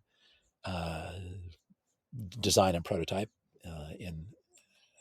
actually it was in a kind of ML-like language, and then I found Haskell. And I realized, this is exactly what I really wanted. I was just trying to make ML be it, and it can't really be it. And I don't have to try to make it be something it doesn't want to. It's like a relationship. Like, you can try to fix the other person, but it's really better if you find somebody you're actually compatible with. So I found someone I was actually compatible with, and that was Haskell. And then that's what I worked in for 25 years, 26 years, something like that. And that was my main language all that time. And then I started mentoring a group of people in hardware who were doing some hardware design, parallel hardware design for machine learning. And I had figured out how to think about linear algebra in a really beautiful way in order to do automatic differentiation in a really beautiful, provably correct, very efficient way, which nobody, as far as I know, knew how to do.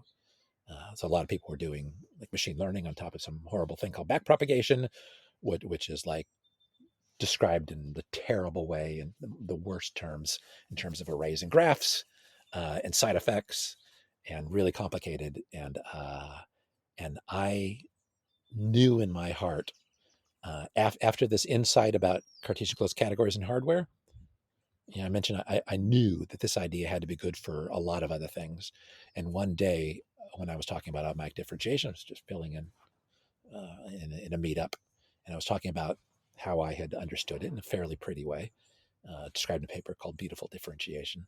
I realized that I just had this epiphany, and I knew that what I was talking about was not the best way to talk about automatic differentiation, that categories is, that the vocabulary in which I was trying to describe it was fairly decent, especially if you want to do forward mode, not reverse mode automatic differentiation, which nobody wants to do for anything very useful. But if I changed my vocabulary in a way that was much more symmetric with respect to composition, which category theory is, that the whole story became much simpler and probably much more powerful. And I investigated that intuition and found out that I was exactly right. That if you think about it, automatic differentiation in a very simple, precise way, and you phrase that understanding in the language of categories, which is just sequential and parallel composition, and projections and identity. That's all. Okay, so incredibly simple.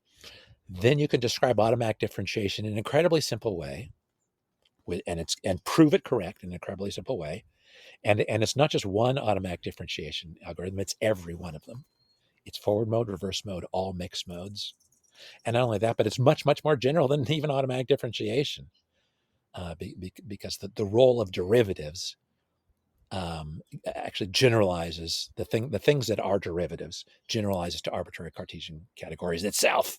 So I knew that automatic differentiation is not just another example of compiling the categories, but if looked in that lens, it itself simplifies tremendously and becomes rigorous and even formally provable and generalizes tremendously and is incredibly efficient.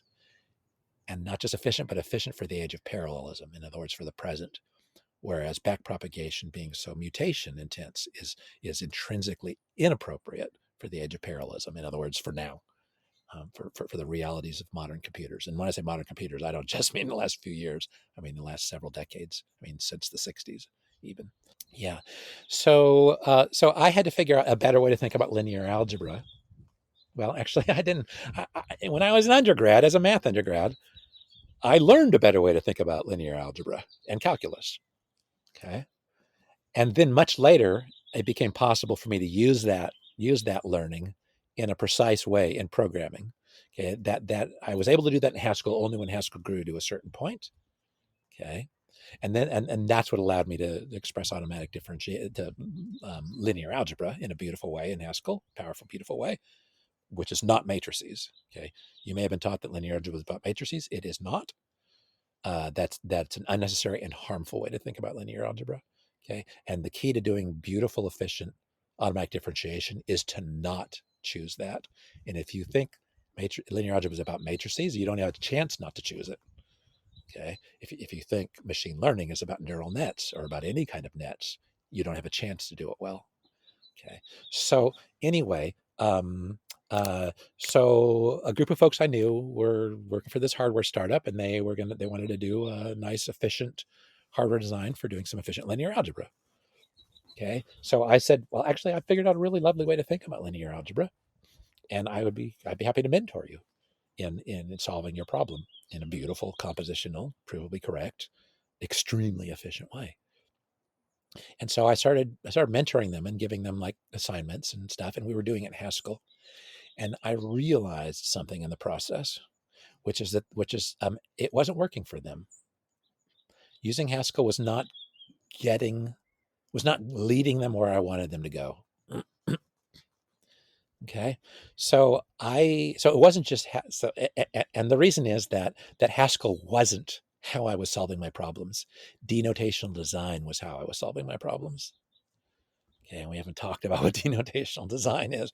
Denotational design is my central paradigm. It's a way to think about what software is and how to define it and how to implement it correctly in a way that is powerful and provable and pragmatically provable. Okay, I realized that it wasn't Haskell that enabled me to do what I was able to do and wanted them to learn.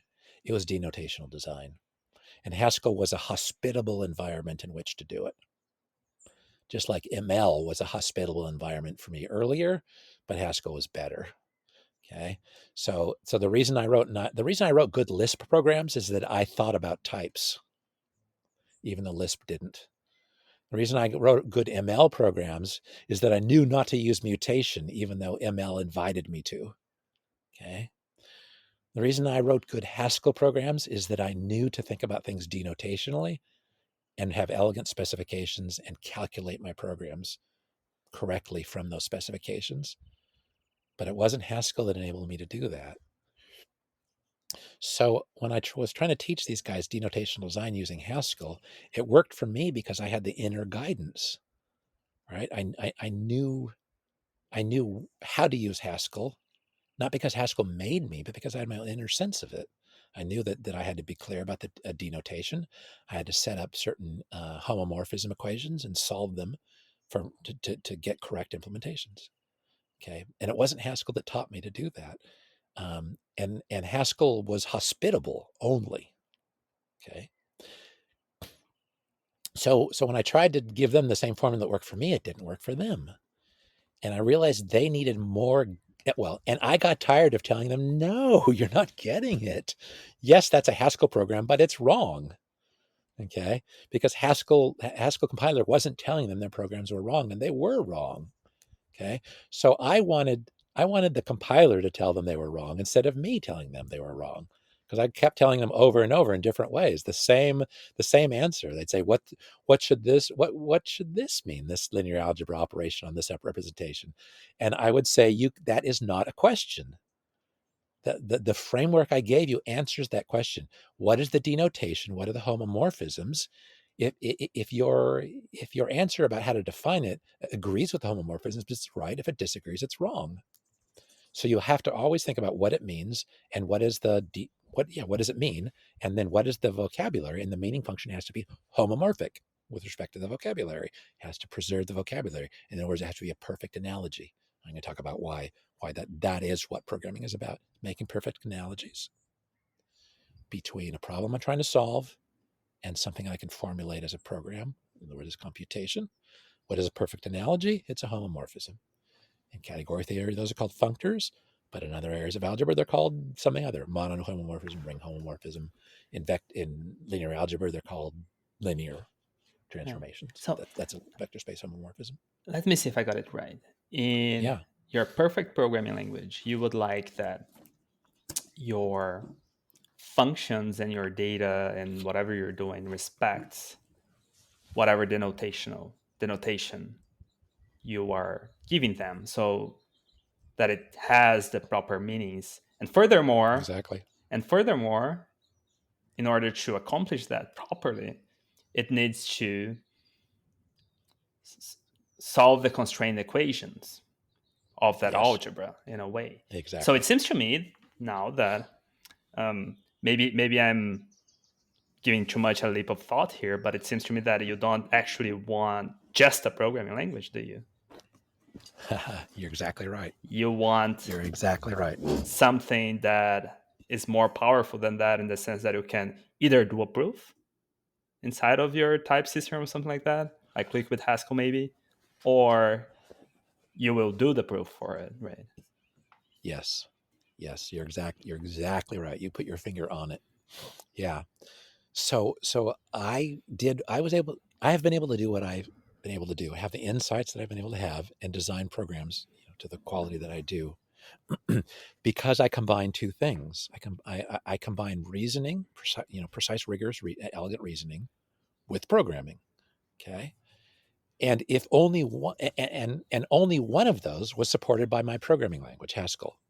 And I think Haskell is probably roughly the best of its category, which I now call implementation-only languages. Okay, it's my favorite implementation-only language. Okay, but I used it in addition to something else that's really more fundamental and more important, which is, what is the question? Okay, so a program is an answer, right? And in order to even evaluate and think about an answer, you have to know what the question is. The most important ingredient in an answer is a question. Wow. Right? If you have an answer and you don't have a question, you can't know whether your answer is right. You can't even know what it means for it to be right. And that is what almost all programmers do almost all the time. 42. They try to answer. 42. 42, exactly. Yeah. And it's not wrong. It's what Pauly called not even wrong. Exactly. Okay. It's just confusion. It's just some kind of neuronal pattern dancing. But what does it mean? Yeah. What does it mean? What does it mean? Yeah, what question am I answering that this program answers? What question am I asking that this program answers correctly? Ha. Okay, Mm.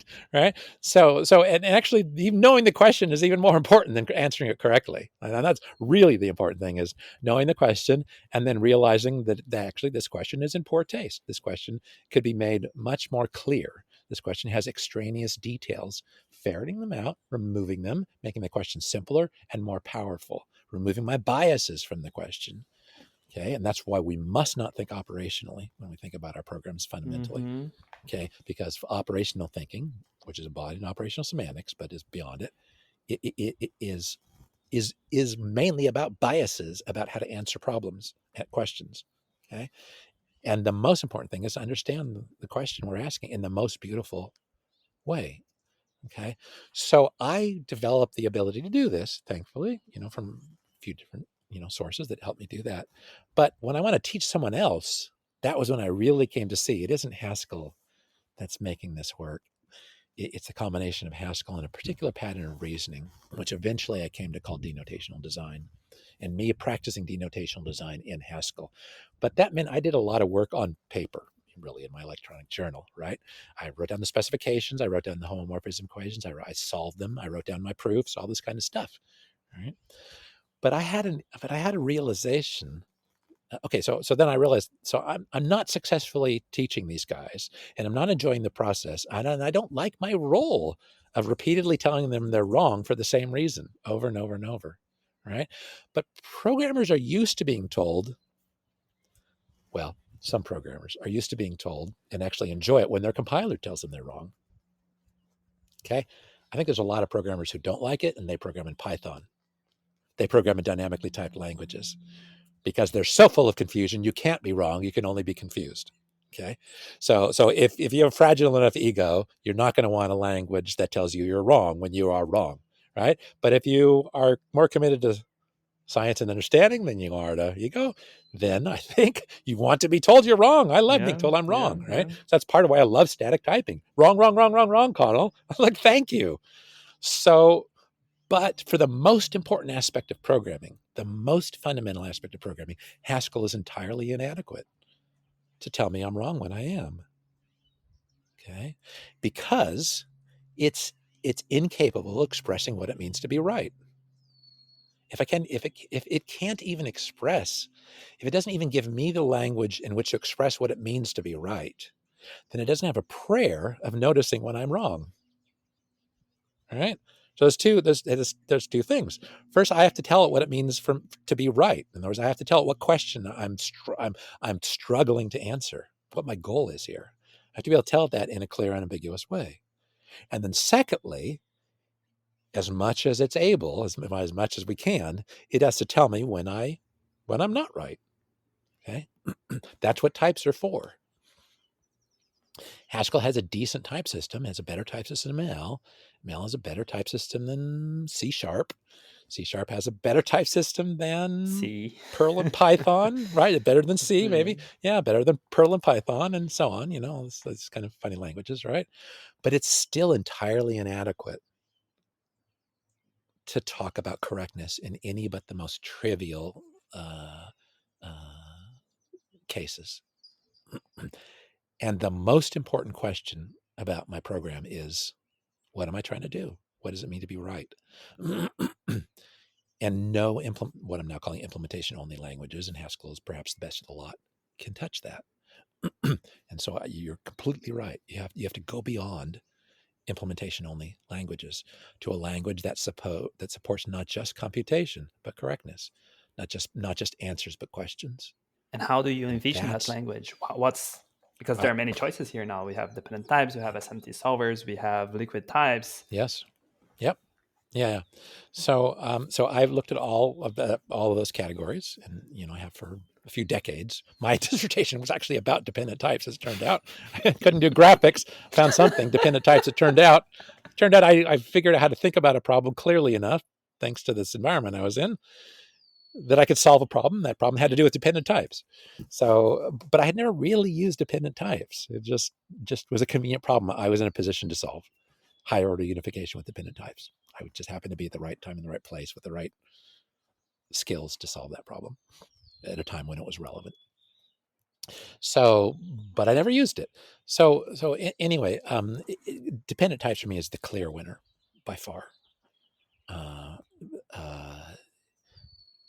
It's for I think for a bunch of reasons. Some are superficial and some are profound. SMT has some benefits. I was going to say advantages, but I don't mean that. I mean benefits. Okay, so SMT has some benefits of automation, and those are great. Something is automatable. It has scaling problems. In order to solve problems to a certain size, it's amazing. Given what it tries to do, which is an NP-complete problem, as I understand, it's phenomenal that it's been engineered so well that it can be so useful in so many. I mean that's great, right? When I think it wasn't that long ago that it's NP-complete, so it can't be. You can't do anything useful with it. Wrong. You can do a hell of a lot of useful stuff with SMT. Okay, but it still fundamentally doesn't scale. It scales more than it used to, a lot more. But remember, progress, right? Like David Deutsch calls the beginning of infinity, right? So unlimited progress means things have to compose and scale arbitrarily. And no combinatorial process can do that. No graph isomorphism thing, no SMT or other no matter how well you engineer them, you can bring the constant factors down. You can surprisingly and admirably grow the space of problems that you could solve, but you cannot get to infinity.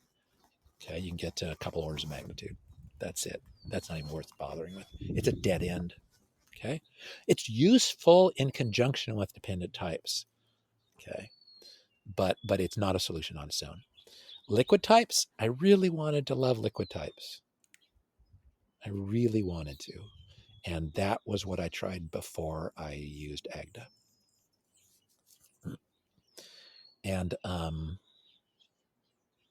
what was liquid Haskell, and I couldn't love it. I tried and I got really good help.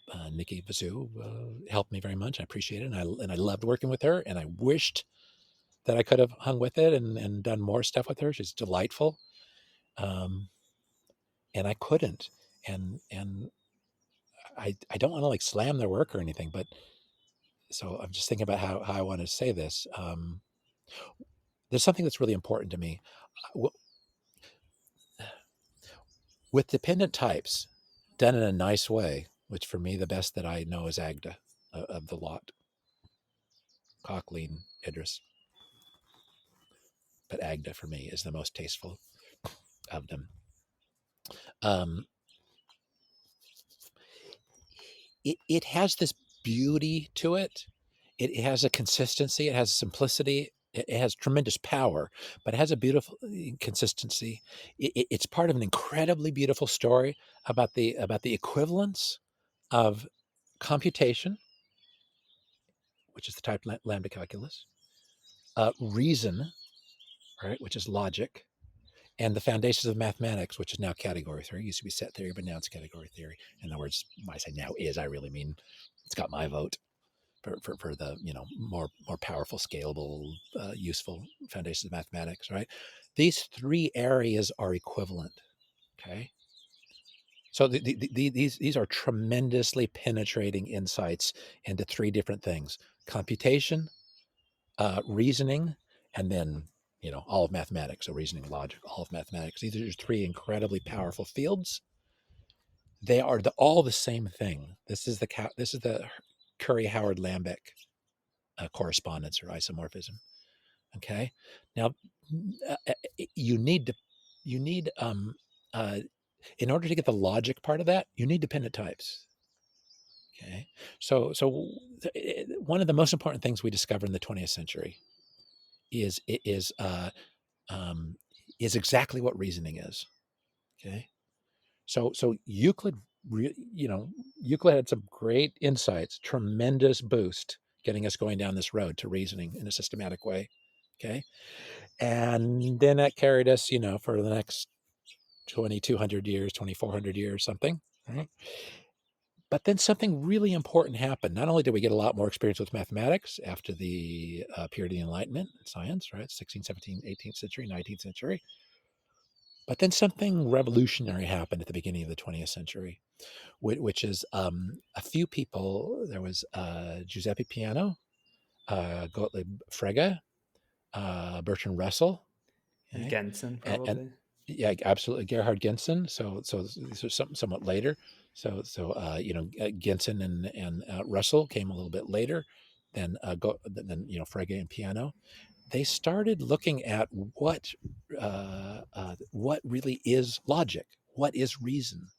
Not only like here's us using it as mathematicians, right? But what is it we're doing? Okay, and Bertrand Russell in particular, he got tuned into contradictions in the foundations of mathematics, right? So the Western mathematical world was centered in Paris, right? I mean, that's where they would meet. But David Hilbert was their like spiritual father, right? Who was in Germany, I think. I forget exactly. So there was the European mathematical community, and they were making terrific progress, doing wonderful work, and they were building on set theory. And then Russell came along in the very early 20th century, and in his own way started sniffing out some problems in the foundations of mathematics in set theory that we had built everything else on. Okay. And if you read the graphic novel Logic Comics, it's a delightful description of Bertrand Russell's kind of quest and the resistance he got. Like we don't want to hear it. But he found things that people could not ignore, contradictions. Uh, and then Frege and Piano, right? They were like already starting to like in a way that looks very clumsy now, but only because of them, right? I mean, only because of them that we've been able to get to where we are. So the early stages of trying to formalize logic, right? What are the minimal things out of which you can build reasoning, right? And then piano, right? You've heard of piano numbers, I assume. Of course, yeah. So piano numbers is right. In natural numbers, you got zero and successor, and he defined addition, multiplication, exponentiation, right? Okay. What he was doing, I didn't really understand this till a couple of years ago. What he was doing was a enterprise called logicism. Okay, which is, can we build all of mathematics on logic? All right. So you had like numbers, and then you have logic, which we've been really fuzzy about. We kind of use, but it's not really a field. But we use some kind of reasoning that we seem to feel okay about and seems to get mostly good results, right? When we do numbers, and then we have weird numbers like complex numbers, and we have higher dimensional things, we can do all this stuff, but reasoning itself was like folklore, it was like a skill you pick up, right? But numbers, like, whoa, we really know what we're doing here. So Piano was asking, and this is logicism, was asking, can we understand numbers via logic? Right? Can we get clear on what logic is? And then can we build numbers on logic? Then numbers are no longer part of our foundation. Then we have a simpler foundation. If we know our foundation is solid, we know everything we build on it is solid. We don't have to trust numbers. We only have to trust logic. I don't know. We don't really know what logic is yet, but it seems worth figuring out. And he demonstrated how, yes, you can build natural numbers, at least, on top of logic. Other people had figured out how you build integers on top of natural numbers, how you build rationals on top of integers, how you build reals on top of rationals, Dedekind cuts, all that kind of stuff, right? So natural numbers, right? Like Dedekind, I think it was, who said, God invented the natural numbers, all else is man's handiwork, right? Right. So building natural numbers on top of something else that God, like God didn't have to, right? That's great. And he did it. And we use it today. That's piano numbers. But piano numbers are like, every time you use a piano number, like, go Giuseppe. I mean, this was a great, this is not just about numbers. This is a profound thing he was up to. Yeah, exactly. Yeah. So anyway, so he's working this out.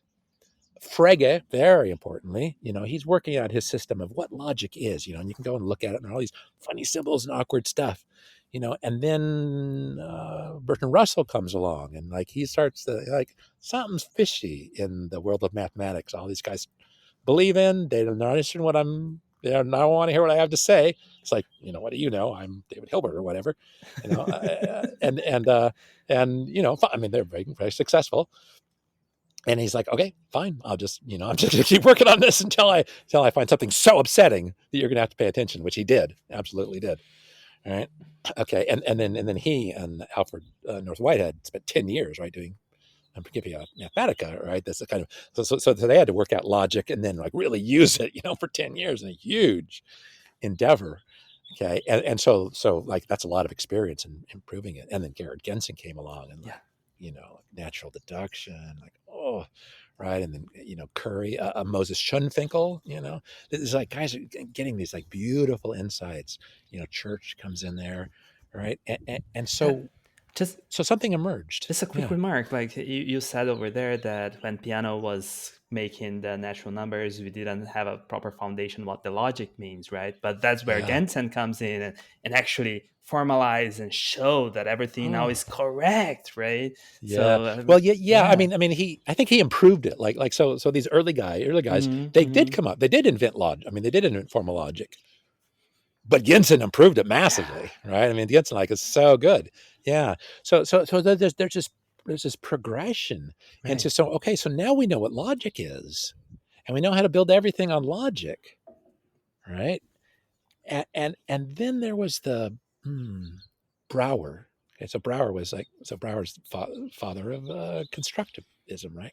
Intuitionism, right? So he has this whole philosophy, which I don't think I really get in my bones yet.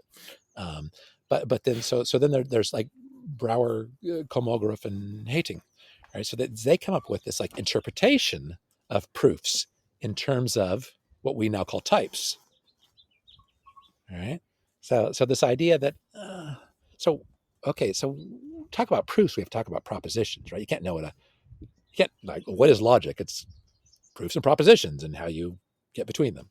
All right. So you have to know what propositions are and you have to know what proofs are. You have to know what the building blocks of them mean. So there's deep insight, and I think this came out of BHK, Brouwer, Hating, Kolmogorov, the interpretation, right? And it's the idea that, and it really comes out of this constructivist perspective, which is that a proof of a conjunction, and I mean, like you can see this in Gensen's work, right, and others, a proof of a conjunction is a pair of proofs, because you prove a conjunction, A and B, by proving A and proving B. In other words, you build a proof of A and B out of a pair of proofs, a proof of A and a proof of B. And then in constructive logic, but not classical, a proof of A or B, every proof of A or B, can be expressed as a proof of A or a proof of B. Okay, in classical logic, that's not the case, but in Brouwer's logic, it is. Okay, because they don't have law of excluded middle, which says I know P or not P without knowing either one. Okay, so without that, you get that's very pretty. And then you could talk about what is negation and what is implication. And they all have very lovely, simple answers. What is truth? What is falsehood? They all have very simple answers in terms of what we now call types. Okay. And it fits what Gensen is talking about, right? And it builds on, our kind of understanding of logic. So what happened in the 20th century was we discovered what reasoning is in a very clear way. We refined it and made it beautiful. We went through a succession of early attempts that were necessary and found really beautiful ones. And then later in the getting further into the 20th century, we discovered some amazing parallels, beautiful ways, like the BHK interpretation that talks about information and proofs, what we now call propositions as types, right, and proofs as programs. Okay. That's the BHK interpretation. So that parallelism. Well, that became a whole lot more interesting when types and values became computable. Right. So they always were computable. I mean, mechanistically computable. When we invented computers in the middle of the century, right, and now computers could manipulate information in systematic, dependable ways. And early we didn't understand the implications, but then around the 70s, right, then you have Nicholas de Bruyne. And he did this series of his work was automath and explored dependent typing, right? And then of course you have Per Martin Luth, right? And that's who we build on. That's the flavor we build on today.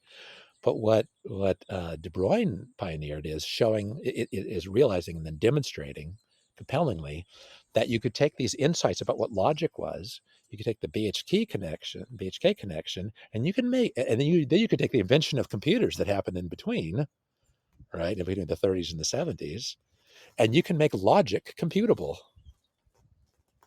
Right? You can use computers, these machines made out of physics, in order to compute knowledge.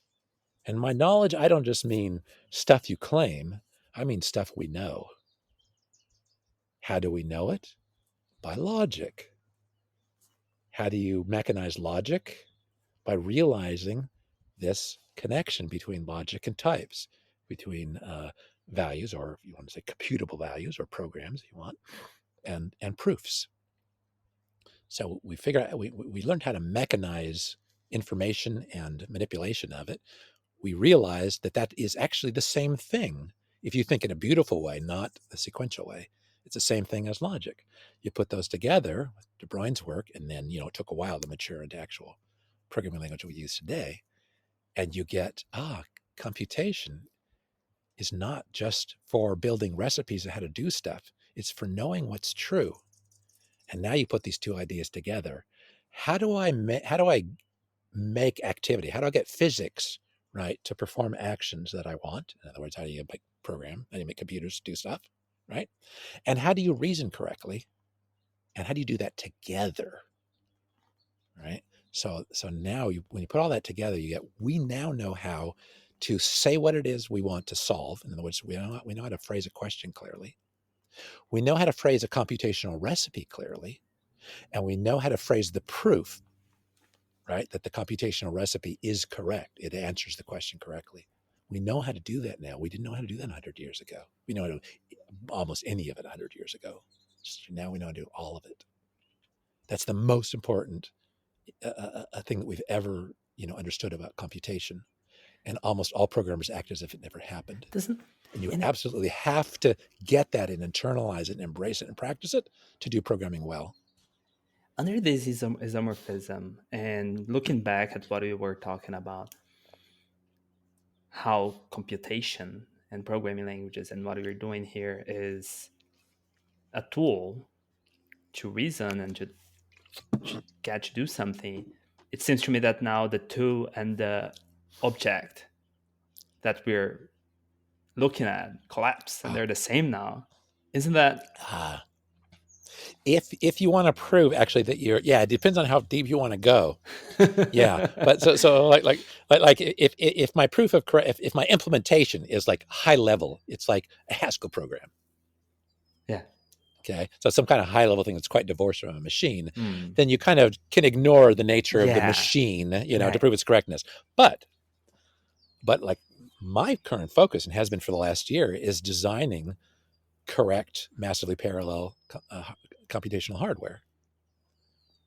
Right? That's what I'm working on. Is doing that compositionally correct, meaning correctness proofs, and you build the proofs while you're building the hardware design in a beautiful, inspiring, elegant, simple way. Okay, and so absolutely now, right? Even if the machine isn't reasoning about itself, it's maybe reasoning about a different machine, and it might as well reason about itself. Yeah, Absolutely. It's almost what if it's almost as if math and knowledge, or you want to call it logic, took its own life in a way that we're manipulating from the bones. That's wow. Yeah, it's powerful stuff. It's beautiful stuff. Yeah, and if you think about programming in operational ways, okay, if you're a PL person, that means if you use operational semantics to try to understand anything, right? Or if you're a programmer and you use any kind of imperative language, and I mean that includes Haskell, with Haskell style of imperative programming, because it's the same thing. It's not functional programming in any meaningful sense. Yeah. If you embrace this kind of sequential stateful notion of computation, you will not have these insights, and you will make proof difficult. And even if you succeed in proving something, you won't learn anything profound. You will have only shown that you are able to solve an artificially difficult problem without gaining deep insights. Earlier, you have mentioned that you see through improving a hope for this lost age that we're in, and it's starting to make a little Absolutely. more sense now at this level of the conversation. But is there Yeah. more to it? Yes. Yes, there is. Yeah. So just thinking about what angle to start on answering that question.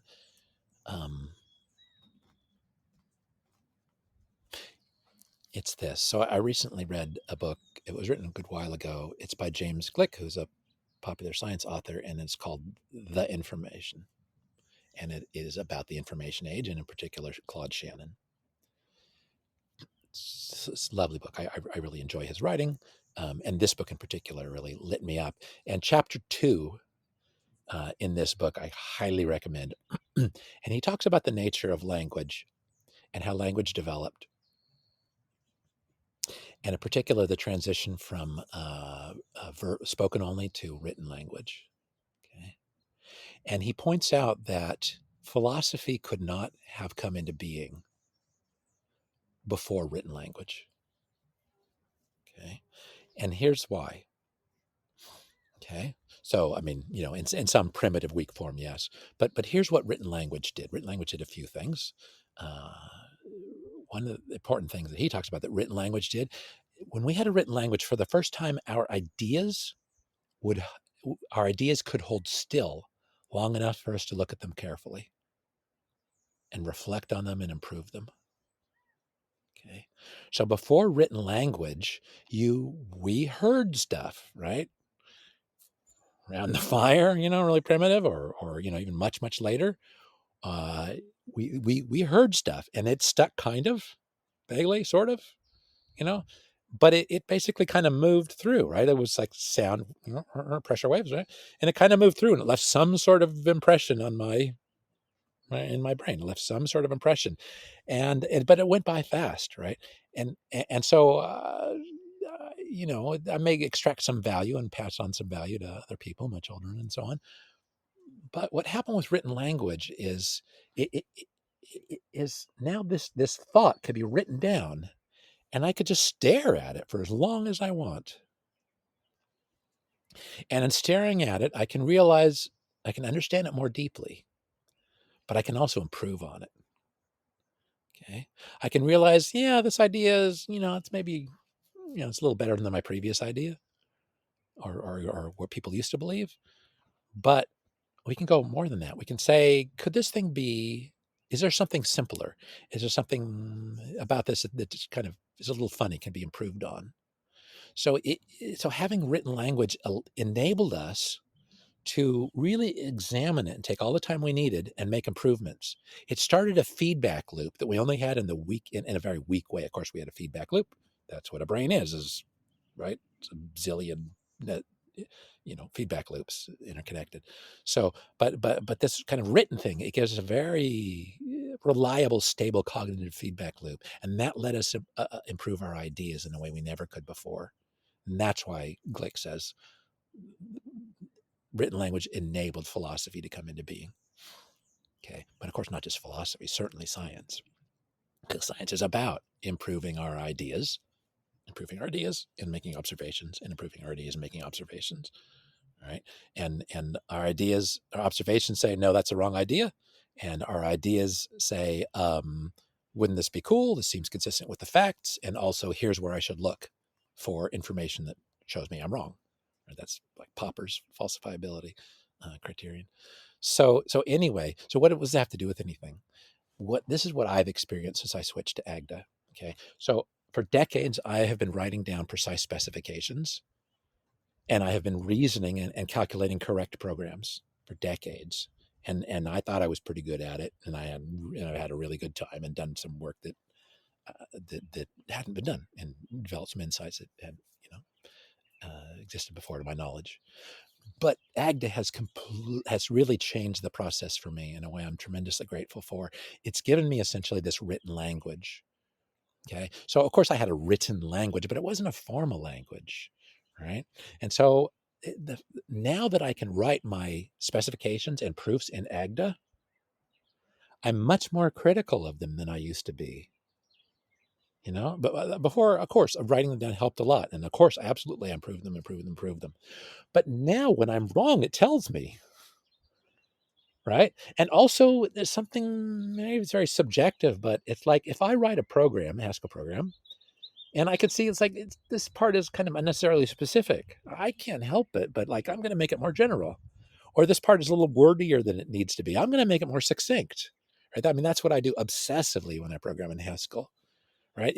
I write down a program, and then how else could I write it? And I write it on 5 different ways. I write everything I write about 5 different ways, and I keep looking for prettier and prettier, more succinct and powerful ways to say it. And sometimes I go too far, but how I don't know I went too far until I do go too far, and then I back up. So that's what I do. Now I do that with my specifications and proofs. Okay, there's something about this like feedback of like it's checking me, and also my ability to take my reasoning and put it into a library, Right. parameterize it, Mm-hmm. put it in a library, reuse it, right? And share it with other people. It really changes this kind of, for me, dynamic. And I think it's a fairly subjective effect, but it's been a really profound one for me. Yeah.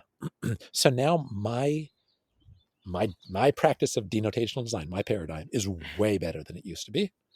Right, my practice for decades, and then I've only been doing Agda programming for 1.5 years or 2 years, but it's way better. What I'm doing now is way better. The ideas I'm getting are way better. Things that not only couldn't I say in Haskell, but I couldn't think of. I'm thinking of almost everything that I think of now, that I discover now. I couldn't have said it, but I think I couldn't have thought of it too without this kind of this language. This independent types give me that. Yeah. Because language restricts how you can express yourself. That's awesome. kind of that, but then also it doesn't like help me sharpen it. And writing it down on paper doesn't help me sharpen it. And I don't have the same incentive, and I don't have the same standards. It's really, it comes to a big surprise to me when we're thinking about the person who is saying this is so deep in an industry, because a person in industry, in my experience, will argue the other way around, that doing your proofs is going to slow you down dramatically and you don't have time for that. How do you... I know people say that. It's so incredibly wrong. How do you... But that's exactly one of the major counter arguments against through improving. How do you see that being, It all depends. So that, what I think what you're asking, people are going to make this argument. Of course they do. They all the time, right? And so there's a widespread belief that formal proofs, formal methods are impractical. Okay. Right? So, particularly in an industrial setting where you're trying to like get stuff done rather than publish a paper. Yeah. So I think whether that argument is true or not, whether that claim is true or not, depends entirely on what your objectives are. So if your objectives are crank out more code that's probably wrong by a certain deadline, right? That maybe fools your manager or fools the customers into thinking you actually did something of value. Fools yourself into thinking it's right because you don't have the ability to express what the question means. Right? If that's your goal, then you should not use formal methods. Okay? Because first of all, you don't need to be right, so you don't get the value out of formal methods, right? And it'll take you a lot longer, right? Because it's hard, right? Formal methods are hard, but you know what? Doing everything right is hard. Everything. That's so true. Right? And formal methods are just how we do things right in computer science. That's all they are. It just and I mean that in a precise way. Like without formal methods, we're just guessing and hoping. We're doing what people did before science, which is we got a bunch of wacky ideas. Some of them will turn out to be right, most of them wrong, and we have no dependable way of telling the difference between them. That's what we were doing before science. Like the Greeks had tons of great ideas, crazy things about the elements and the shape of the solar system and all this stuff. Few of them were actually kind of okay, right? But most of them were wrong. And most importantly, that's fine. Most of all ideas are wrong. Most of our ideas still are all wrong. But now we have a way to tell which are right and which are wrong. Science gave us that for physical things. Logic gave us that for mental things. Computation is a mental thing. Okay, so if your goal is to do wrong stuff with a machine, you should not use formal methods. If your goal is to do right stuff with a machine, you should. It's the only dependable way. Now let's talk about, is that really the best way? Like, as a programmer, I mean, what programmer is going to want to admit, and what boss is going to want to admit that they want you to just crank out code that's almost certainly wrong, right? We're not going to admit that. But in fact, that's what's going on, right? By anybody who doesn't use formal methods, and anybody who gets rewarded for, like, cranking out lots of code and passing bug tests, even though there's still bugs and all that stuff, right? That's, if we tell the truth, that's what the value system is. We just don't want to admit it. Okay. So even if you say, okay, I'm not even after absolute correctness, I'm just after 95% probably correct. Okay. I believe the only possible way you can do that is to be 100% correct. The only possible way you can get to almost there is to get all the way there. And I think I mentioned this idea earlier in a different context when we were talking about continuous infinite. Right. Yeah. Which is that errors compound. Yeah. And there's a lot of different kinds of errors. Error could be like floating point numbers wrong by a little bit. You combine a bunch of those, it's wrong by a whole lot. Okay, that's why floating point numbers, we have to get past them. We have to, and we have to do, and we have to do it efficiently. Much. And we have to do it efficiently, and I think we can. I think we absolutely can. Okay, but another kind of approximation, another kind of error is, this thing is probably right, and you put a few of those together, and it's probably wrong. So if your goal is I've got this ambitious project, right?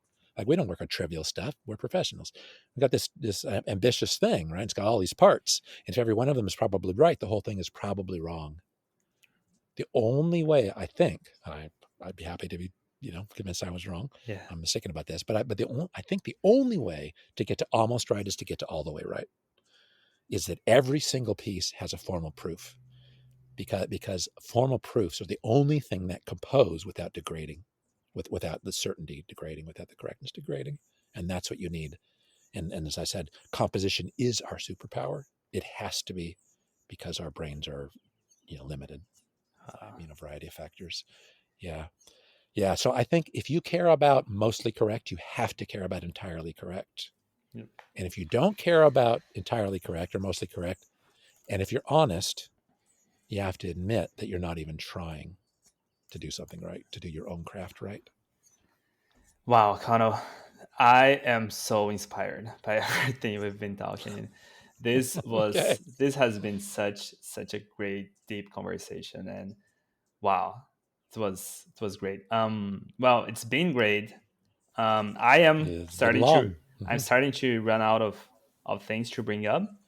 I think we Okay. touched all of the major topics that was really interested to me. We are 3 hours and a half in. It's by far the largest thing, the largest conversation that I've talked about. And Angelo, do you have anything you would like to bring up?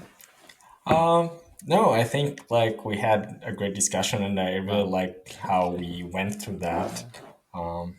Yeah. Is there, Well, it was a pleasure. before we Yeah, go on. finish, is there anything that we didn't touch but you would like to bring up, or do you think that maybe it wasn't clear enough you would like to touch again? Yeah. Well, I think one thing I was hoping we would get to. I think we've used our time fine, but if we talk again, for instance, we might go through a bunch of examples of denotational design. Denotational design is what I call this a particular paradigm of how to design software, how to ask really good questions, and how to answer them correctly and systematically. And it's got to do with algebra and homomorphism denotation. And it fits really nicely with this formality stuff. In other words, it's a really elegant paradigm that you can use formally or informally. If you want to use it really well, use it formally. And that's what I'm doing now. And so talking about a bunch of examples that may make, like this, like, I imagine people are going to think like, well, that's kind of inspiring and kind of amazing and probably, like hard to believe, and some examples would have helped. So Right. How about here's something. I am afraid that my brain capacity is starting to degrade Absolutely. very fastly. How about we Yeah, schedule another meeting next week totally. and we keep Totally. exactly on there and we go into examples and we can Hmm. even think more what other directions we'd like to touch. You That bet. sounds good. Perfect. Super. Well, I hope you write down questions that come up for you, and also like skepticism. I really, really, really enjoy skepticism. I don't want anybody to ever believe anything I say. Of course. Of Right? course. You know, I want to like have your curiosity inspired, and like I love to be challenged, and also like I believe what I believe because I figured it out for myself. I went through my own process, Yeah. and that involves skepticism unavoidably. Yeah, Of yeah. course. So any like skeptical, like challenging kind of things, I would love and value, and it would be helpful to other listeners because other listeners will too. Right. So yeah, so write down questions and doubts and all that kind of stuff. Yeah, and then we'll talk again when you're ready. Yeah. Perfect then. And thank you, Pedro.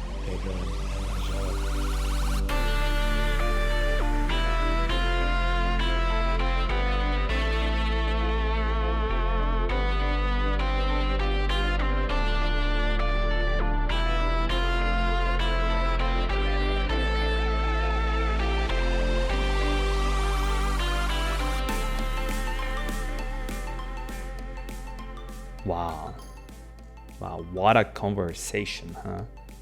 What a conversation. I was so inspired. He is so passionate and cares so deeply about our research and what we do. Yeah, this was a nice conversation. I really like this format. And I assume that if you're here listening after 3 hours and a half of conversation, you're still here listening to what I have to say, you also liked it, didn't you? You must have liked it. I know you did. So I have good news for you. I plan to do more episodes like this, like much more in depth, where I can sit down and have the time to let the guest to really go through what he's thinking with time, with space. Time to breathe, We're all so used to all of this YouTube stuff of 10 minutes of instant information. Let's step down a little bit. Let's think, meditate on what the person is saying. Give things room to blossom and blow. Anyways, moving forward, I have a news to share with you guys. I made an email just for this show, typetheoryforall@gmail.com. If you have any comments, that you don't want to leave in the website, send it there. Don't forget to send us the questions for Conal on the website, typetheoryforall.com. And I'll see you guys next time.